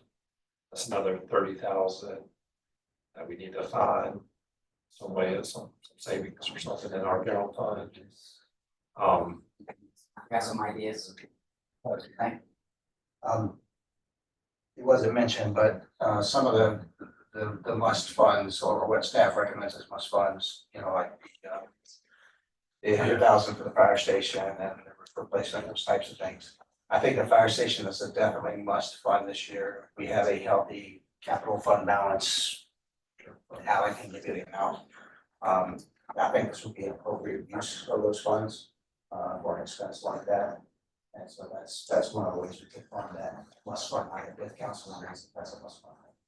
I'm sorry, that was coming from where? Our general funds. Oh, yeah, our general funds. Just their cost. Committed It's a for a couple of projects. Yeah. Yes.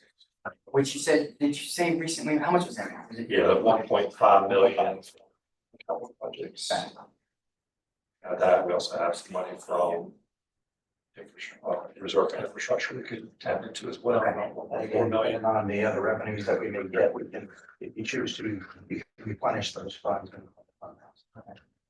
And then the fire station is 800.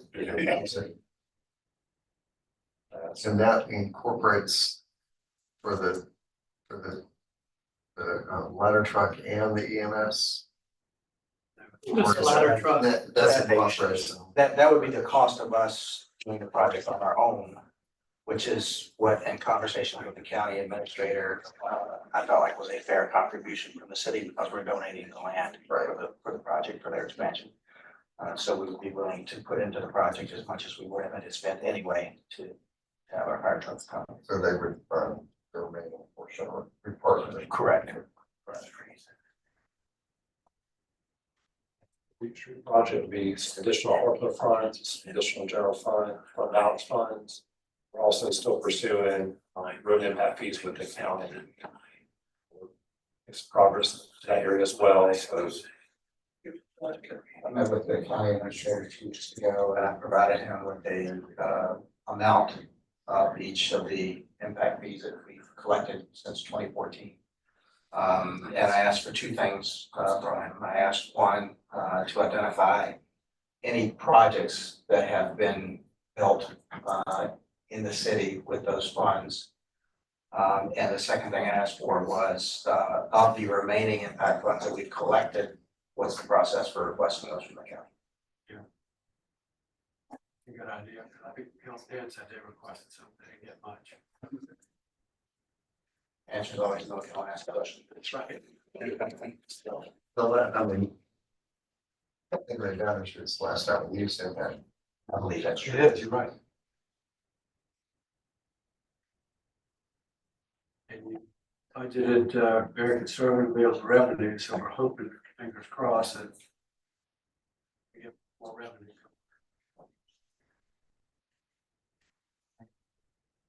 Can we have a brief discussion on your unfunded requirements list then? You have something you want to do? I did, I'm sorry. Okay, so first, thank you for the options provided. I think it's a very thoughtful options that work in the direction of trying to balance the budget, given the shortfall after the tag fee was struck down. I'm gonna scratch slide 7. That was additional options that were provided, and I'll be just honest, I didn't think any of those were good. On the slide before that, we talked about defunding the comprehensive plan. I think that that is something that we can do. I'm in favor of that. If we can save the funds for the GIS analyst by bringing that in-house and not contracting with InterDev, I think that's a wise move. I would love to see if Pat is that person now with InterDev, I'd love to see if we can bring her over, because I think that she is great, but I also just on principle, I believe that bringing that position in-house and saving those funds would be a good idea. I'm not in favor of reducing the housing assistance program, nor do I think that we have to. I would like to see that remain at 150, and I don't think that we would need a budget amendment down the road in order to do that. So in order to try to simplify it, I have just put some notes together, and this is some in regards to what you all proposed in the options, and then adding some additional options in there to try to come up with a total that completely offsets that deficit. And so I'll just read those really quick. You guys had expected short-term rentals in 27,000, a hiring grant, which the option that I appreciated the most was adding 2, deferring the 3rd, coming back and doing that, which saved $42,000. The inspector being vacant, the building inspector being vacant, saving $97,000. I think that we're okay doing it. If Kirk tells me otherwise, then I would reconsider that position. But all of the feedback that I get from our planning department is positive. People are exceptionally pleased with the efficiency of our planning department. So I think that we're okay at least deferring that position and saving the $97,000. Question for Scott or maybe Chief, there's a line item for a deputy chief that's been vacant for 7 months, 36,000. Is that something that we need to keep a placeholder in, or do we think that that's $36,000 that we can use this year and maybe do that next year? That is a position, after having a conversation with the chief about that, that's a position that we are comfortable keeping on the books, but having unfunded for fiscal year 27. Okay, so keep the position on the books, but do we need 36,000 to remain there, or can we use that? No, we can use that. Okay, so that's 36. It's gonna be an unfunded position in 27. Okay, got it. So unfunded position, that's another $36,000. So that $36,000 was another option that I looked at. Because that position was budgeted for half a year. Yeah. Strike comp plan update funds for 75,000. I think that's good. Economic Development Corporation, I'll come back to. I would still think that we could defer the trash can expenditure of $8,000, defer the $12,000 for storytelling, not fund the Placer AI at $15,000. And I also think that we could defer a side-by-side, which it looks like that's expected to cost $20,000. What was the storyteller? $12,000. So if you add all of those up, the total comes out to $421,297. So if you subtract our shortfall of $322,000 from that, it leaves $99,000. In this, I subtracted the $42,000 that we have set aside for the Economic Development Corporation.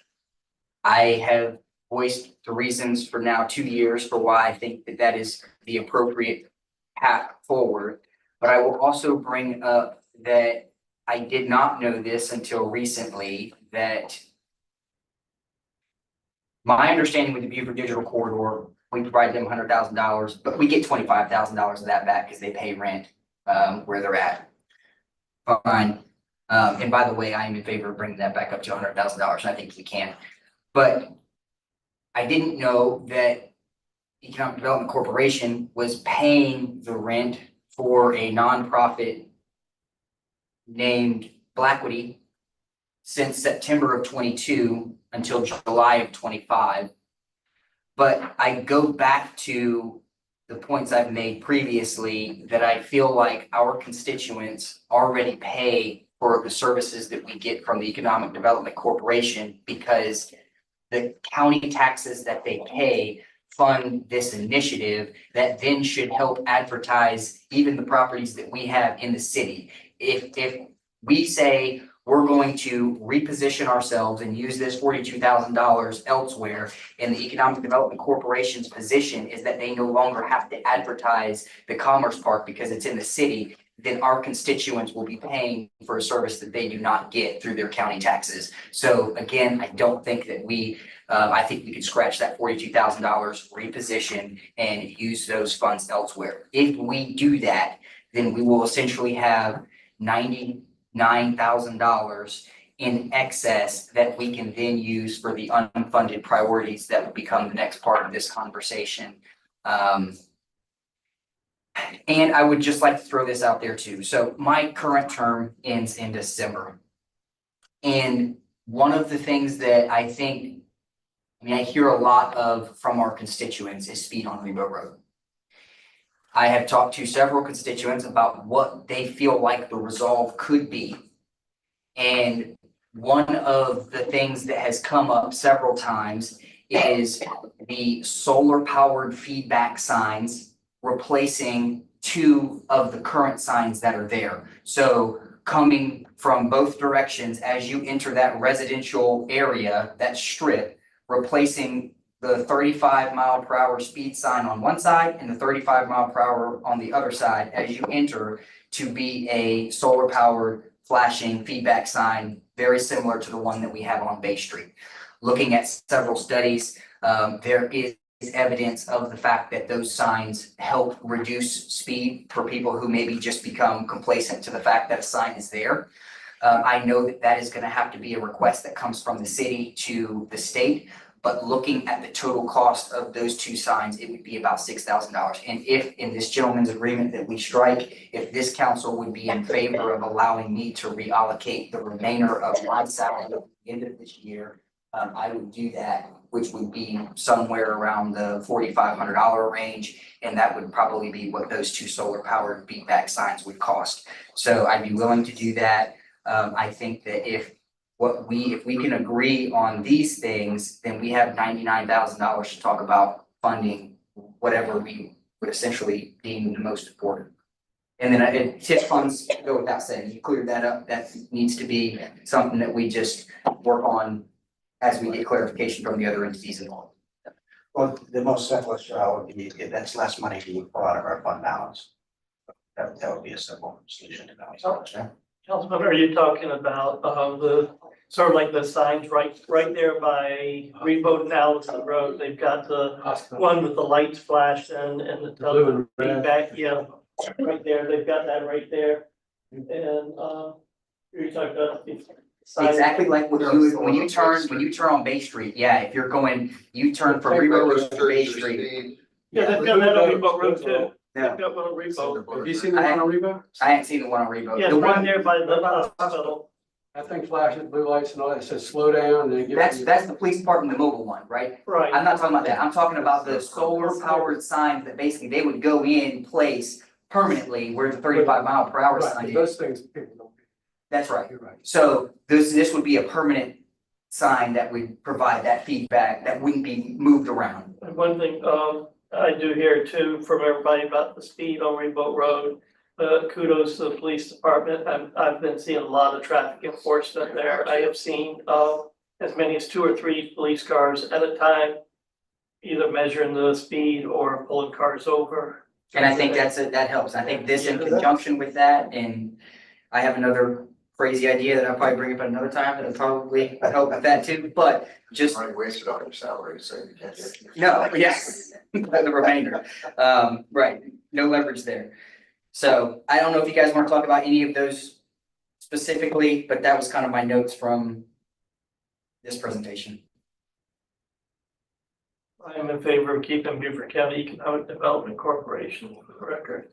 I feel that want to they've keep done a lot for everybody us. to last year because of the budget that they're facing too, but again, we have an agreement. They have some deliverables they gotta do. They don't meet them. And we cut them. I think that's fair, gives them a chance, but I will tell you from history, and Mike can probably back us up on that too. Prior It's to, always the old guy that gets. Well, yeah. You got the I'm older than experience, you. you're the experienced guy, not the old guy. but before that group came on, 10 years, or however long ago, it was 10 years, something before BCEDC. We had the county ran the thing and then the city took over the park and all that.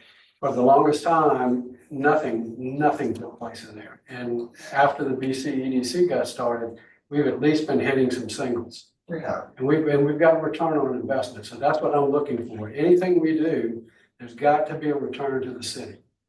And I'm not disputing that. What I'm saying is I think that we still get that service. I feel like our constituents are still entitled to that service with or without this 42,000. I agree if the county would cover it because it should be economic development, in my opinion. I don't even think they wouldn't have to increase anything that they're doing because they're funding this corporation through the taxes that they're collecting from our constituents just the same. So, yeah, they wouldn't have to fund it any further than they are. And I just don't see why or what we benefit in addition by providing these funds. I would be in favor of reducing that and bringing the digital corridor up. Or if you guys want, however you want to use the 99,000, I mean, if you were absolutely dead set on funding the Economic Development Corporation, despite the things that we've discussed over the last 2 years, keeping them as they are, then you would just reduce the 99,000 by 42,000, and that's what you would essentially. And that's just for this year, like I said,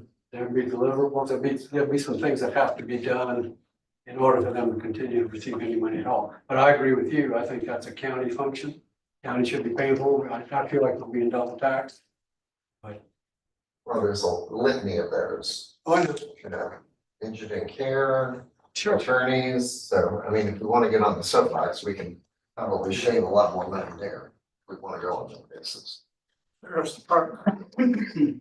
Is that Sheriff's Department, we're funding that too in direct taxes.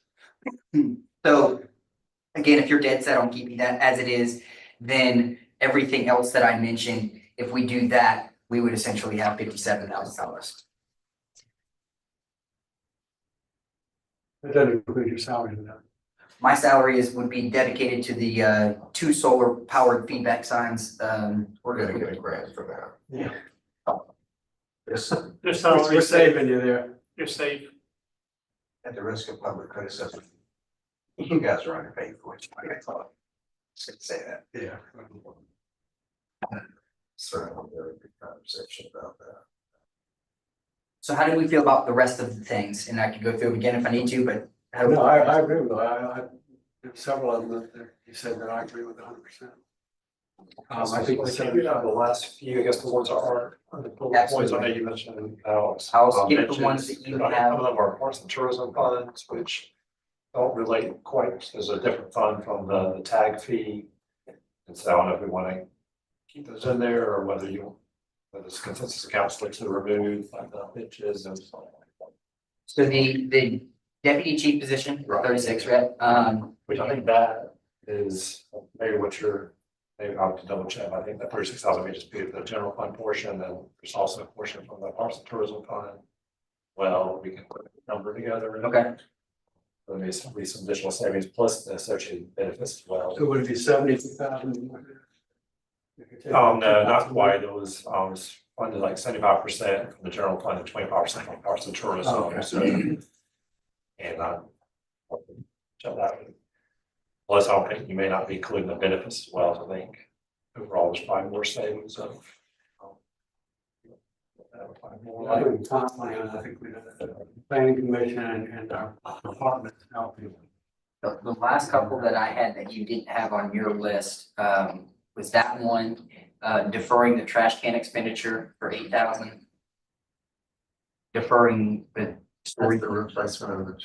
It was additional trash cans, it was noted as additional trash cans for the pilot district, social thing, yeah. Oh, yeah. 12,000 for storytelling. I'm not sure if that was, it was in the itemized thing that Alan's going to that. The Placer AI, which you had is, and then there was $20,000 for a side by side. That will be funded through state aid tax. Parks and tourism, that's for the downtown operations.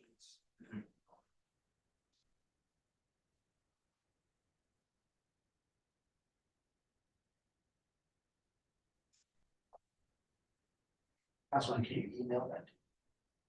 They're just like scribbled notes on the bottom of my but I mean, I'd be happy to, if you wanted more, I can send it to you, but it's, I was scribbling.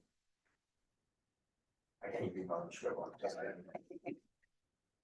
believe all those that you mentioned are either parks and tourism funds or maybe the UTV's more. Parks and tourism, the stadium has to be put in that. I think it's the same, I said. Like it's like a forest theater. Golf course. Utility vehicles. Oh, okay. They use it a lot.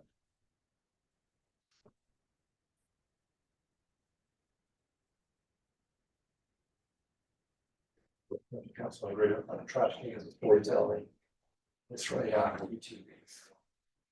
I want to see that with the first second reading. Yeah, I think so. And again, if you, Unfunded. right, if you do all that, you still got 57,000 that you could come back, and if what you wanted to do was try to work some of those in based on how you felt the priority list fell. Do that too.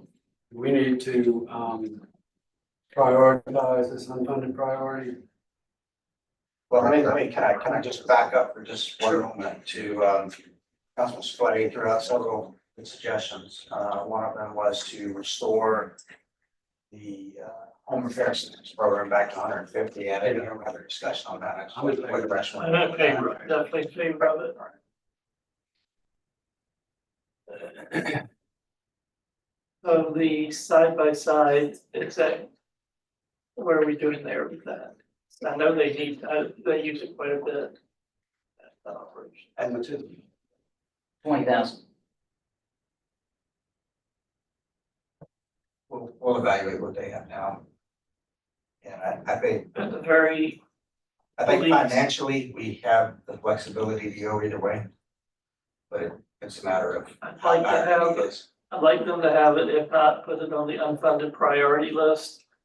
I would prefer to stay off of there and, be funded if we can. I'll maintain that any of the parks and tourism revenue funds that do not get allocated as a result of these amendments that we're going to introduce, that we put into Waterfront Park, and we stay true to our word about, funding the parks.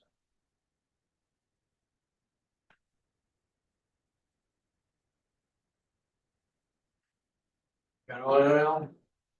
So that's all. Clear as mud.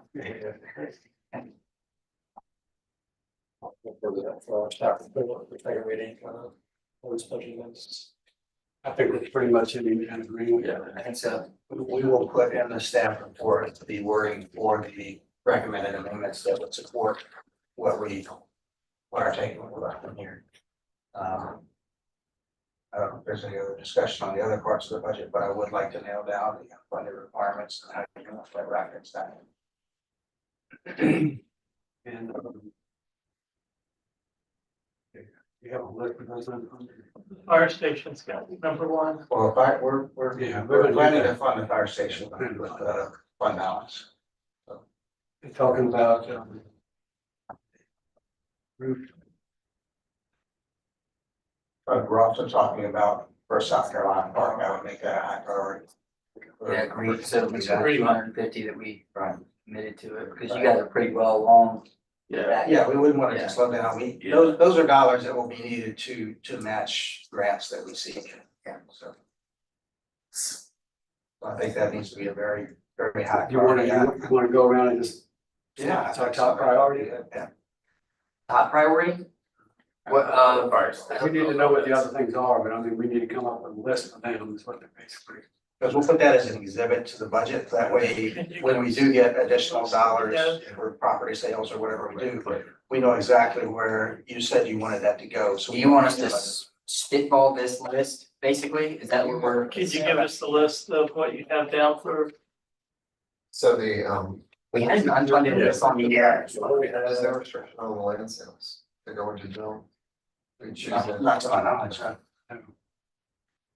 For a couple of projects that we had, our first reading, we had on Broad Street pond drainage for $100,000. Our Carter Street windows for $100,000, and Pigeon Point boat lane question 4.5 million. Our Councilman Scully mentioned about Waterfront Park, we were funding some of it, we didn't put the remaining amount in our unfunded price, so we need to put up top is the remaining funds available for Waterfront or funding needed for Waterfront Park. Okay. For that. Those are kind of the capital projects that we have. We got other stuff for capital equipment. When we had fire department home pro tool for $18,000. We have some police control SUVs with equipment. Police admin SUV. Other words, TikTok park remodel for $125,000. Other words, 16-inch riding mower. 16,000 and the police stove 48,000. Those are of our capital equipment. We have a personnel as well. We had first emergency risk manager position and 3 part-time firefighters, and then the downtown operations admin assistant. We showed for personnel. For public works, did you have? This had the remodel for the TikTok park, which is more like a more project again, and 60-inch riding mower, $16,000. Those are the 2 items from public works that we had.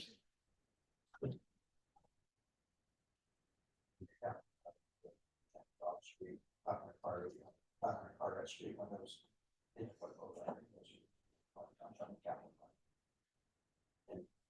Didn't put Waterfront Park, one, it's given, and 2, we did find some funding to it, so it's not fully unfunded, it's just not funded enough.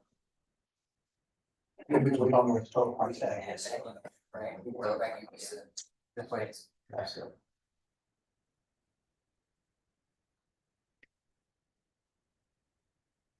you want us to, there's too many on that list for us to be able to do tonight.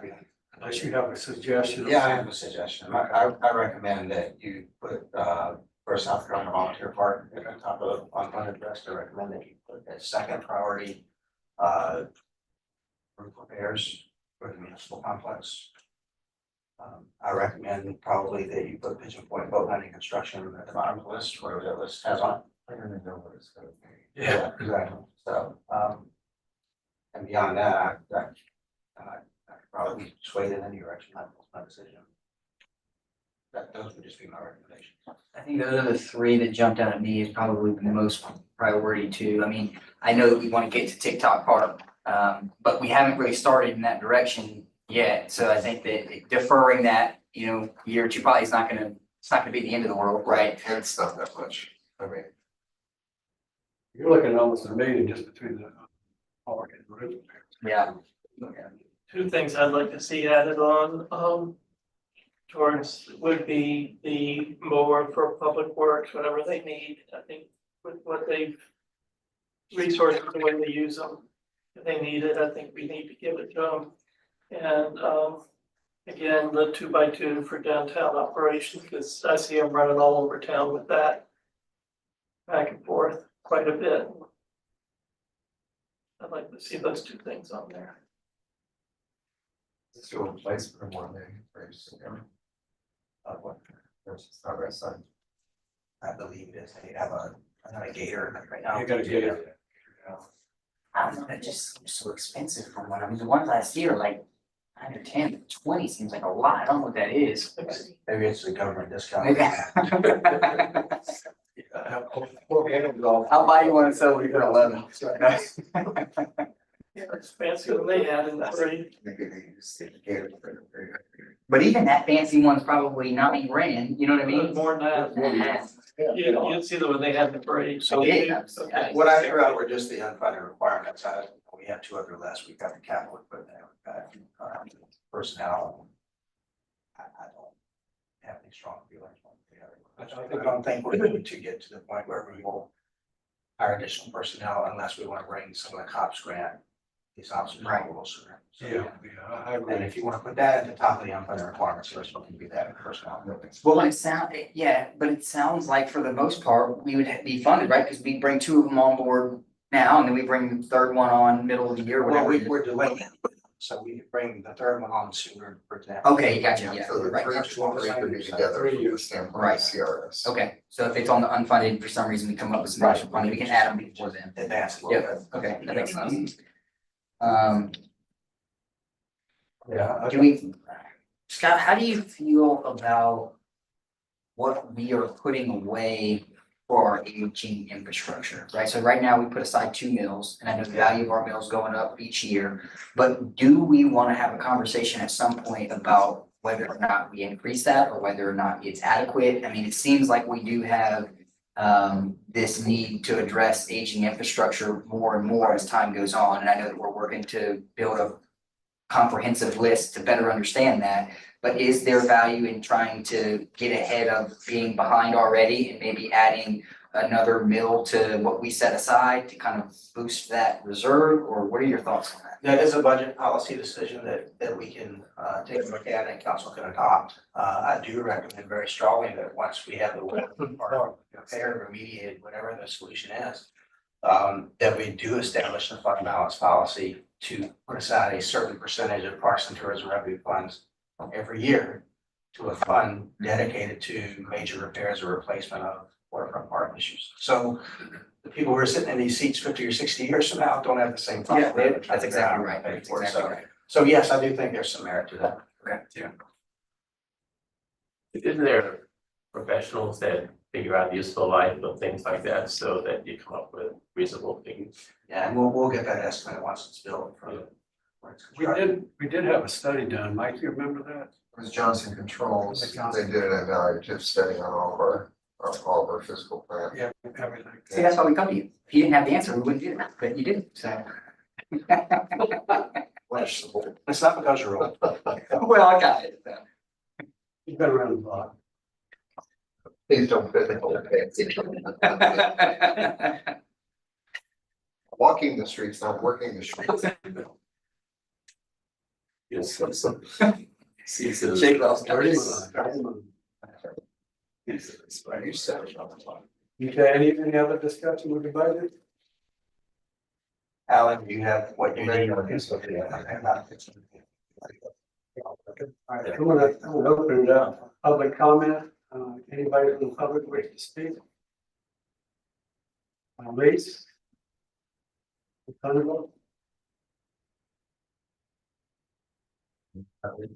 Good afternoon, good evening. Good to see everybody. So thank you for the discussion that y'all been having tonight. I think it's really tremendous, and I understand the challenges that y'all have on the plate right now for this year and really, the next 5 to 10 years. I absolutely understand that. Y'all should have received some correspondence from the Northwest Quadrant Old Commons Neighborhood Historic Beaufort Foundation that we sent out today, very much supporting originally keeping the 50,000 in it, but I understand through your conversations tonight that there may be an opportunity then on the unfunded list to make sure that that's one of the key priorities that we look at in 2027 is to put that 50,000 back into it. Okay, so is that a definite then? Yeah, it is. That's an amendment that staff will recommend when we bring the. Yeah. Great. 4%. Great, thank you so much. We do appreciate that. This is a critical program and, hopefully we'll be able to fund it even more in the future. That is sparked side of here, but, and it's rare that anything gets sparked here. I mentioned my priorities for capital projects, but I didn't mention Duke Street. Thank you. So Duke Street needs to be in there as well. So, Yeah. so I. And I thought that was, I thought that was funded through our capital projects that reserved that we were gonna pull from, so I didn't think about. Oh, in addition to the fire station. Okay, gotcha. The housing trust is still planning to match, I'm working overtime to make sure we get that done. Okay. They had the 100,000 last year. but they said they'd match the 150 if we did 150, I think, didn't they? They are no guarantee on it. Right. They have- Historically, they have, but that's not a guarantee, that's according to their fiscal. Anybody else wish to speak? Yes. Hey, y'all. First, thank you, Scott, for amending the agenda for the executive session. Now, just a question I have, do I need to email y'all before every meeting to be just more specific in regards to your executive session?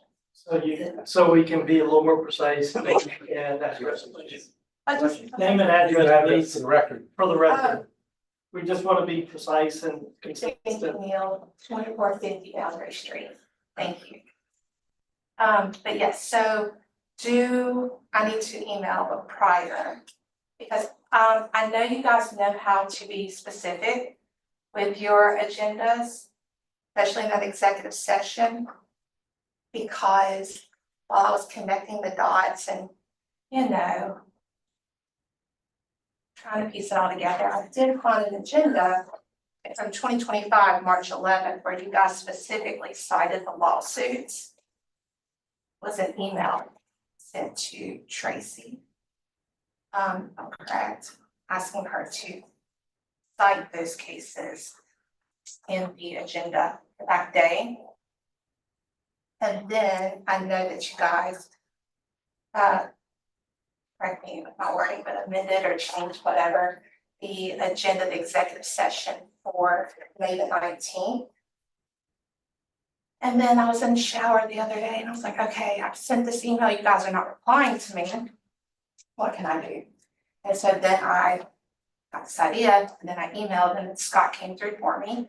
And tonight's agenda was specific. Now there's a part of me that wants to email you back and say, hey, can you go back and be more specific with all of the prior agendas in regards to executive sessions? Because I know, I know that you know where I'm going with this, is that there is questions about what is happening in these executive sessions.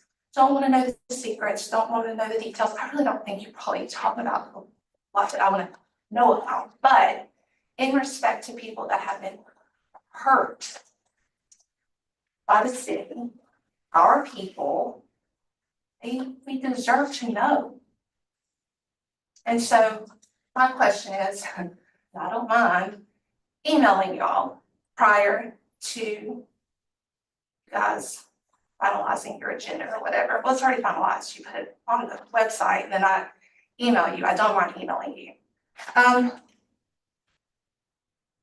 Yes. How about going forward, if you notice that we haven't been specific? Can I be honest with you, Mayor? Sure.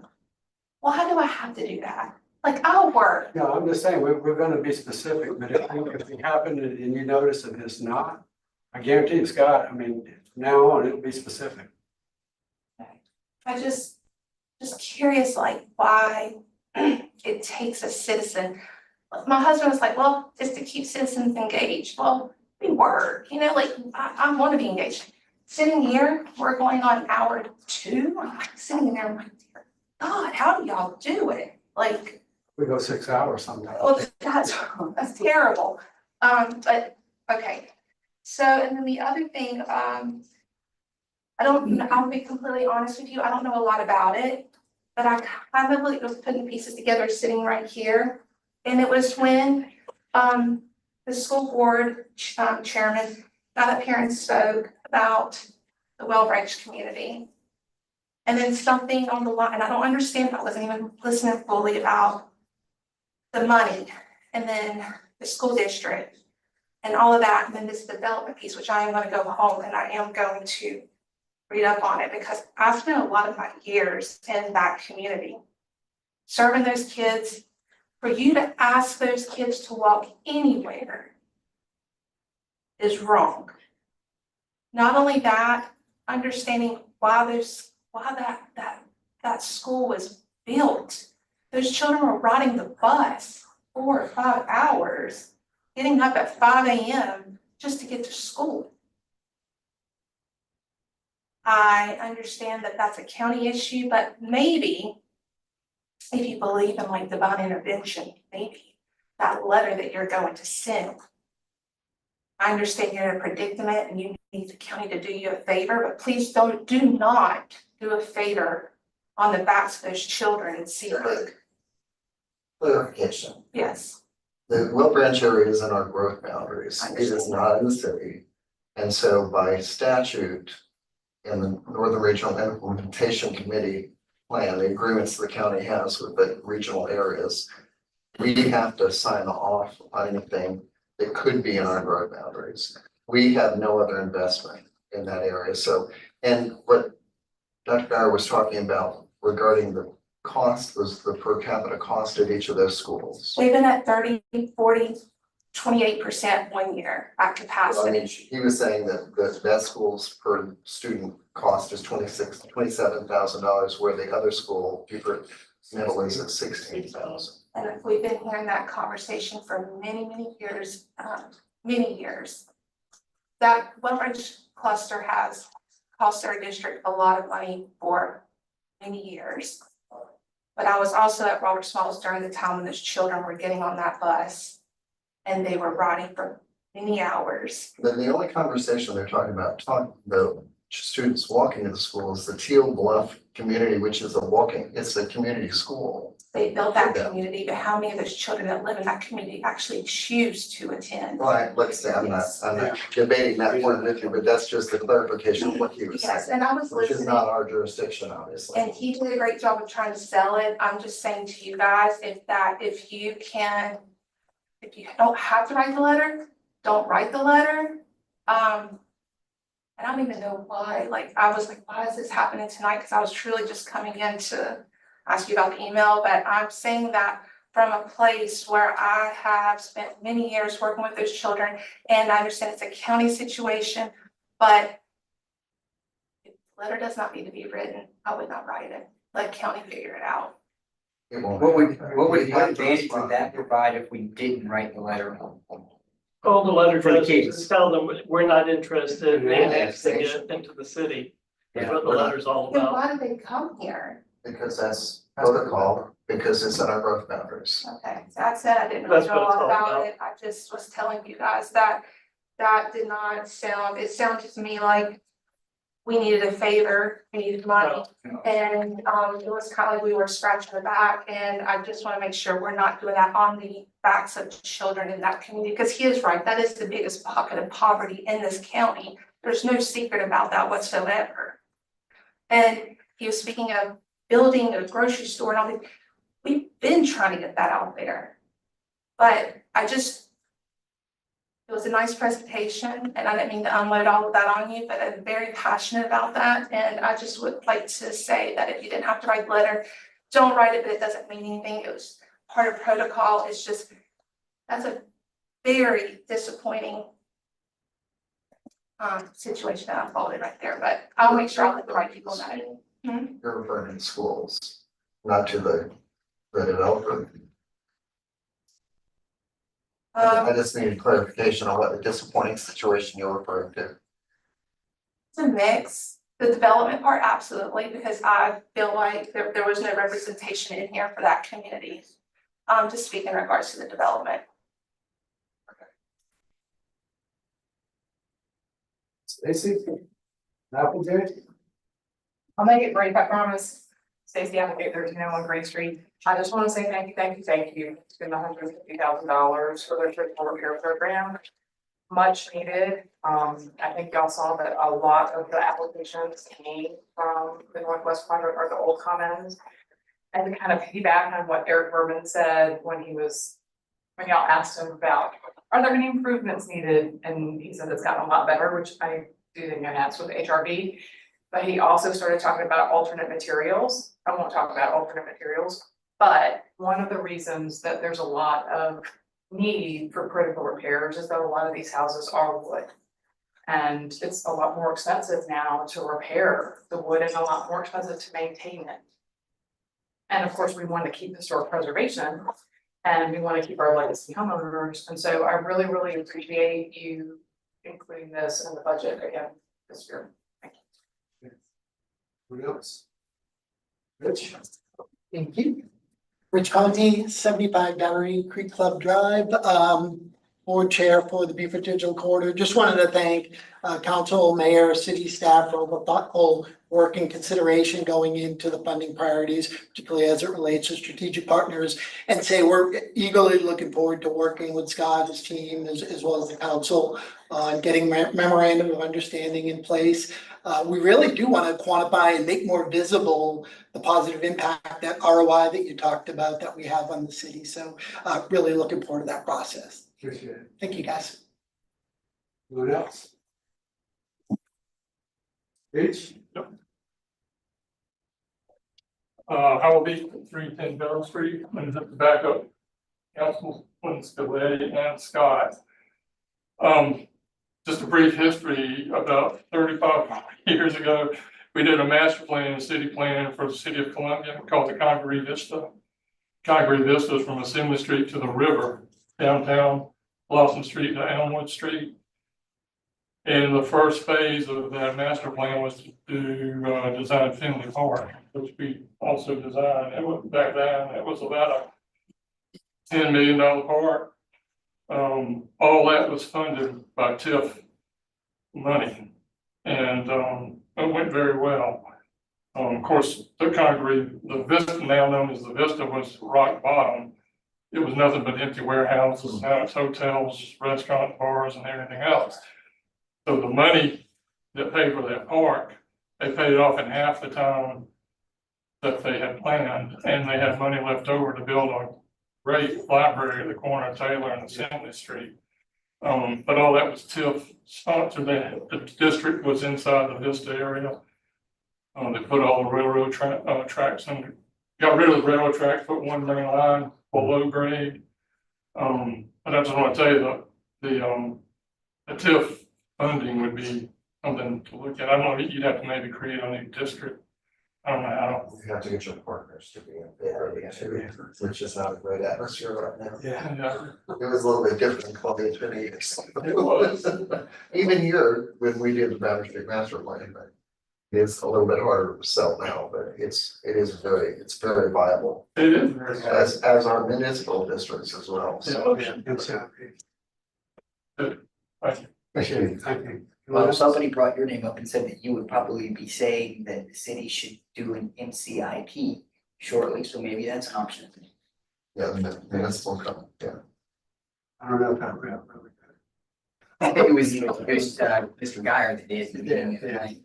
Josh, you want online? Yeah, we have one person online. They want to speak? Yes. See your hand raised. This is Peggy Simmer. I just wanted to say thank you for considering our request and for funding the critical housing repair program. Thank you. Thank you, Peggy. Thanks, Peggy. Anyone else? Hearing none, I'm going to turn it over to our executive. Motion, Mayor. Okay, yes, pursuant to Title 30, Chapter 4, Section 70A1, the South Carolina Code of Law discussion regarding personnel appointed by council, boards, commissions, and committees, Cultural District Advisory Board, Downtown Advisory Board, Historic District Review Board, Military Enhancement Committee, Planning Commission, Tourism Development Advisory Board, Zoning Board of Appeals, I'd like to make a motion that we go into executive session. We have a second. All in favor, signify by saying aye. Aye. Aye.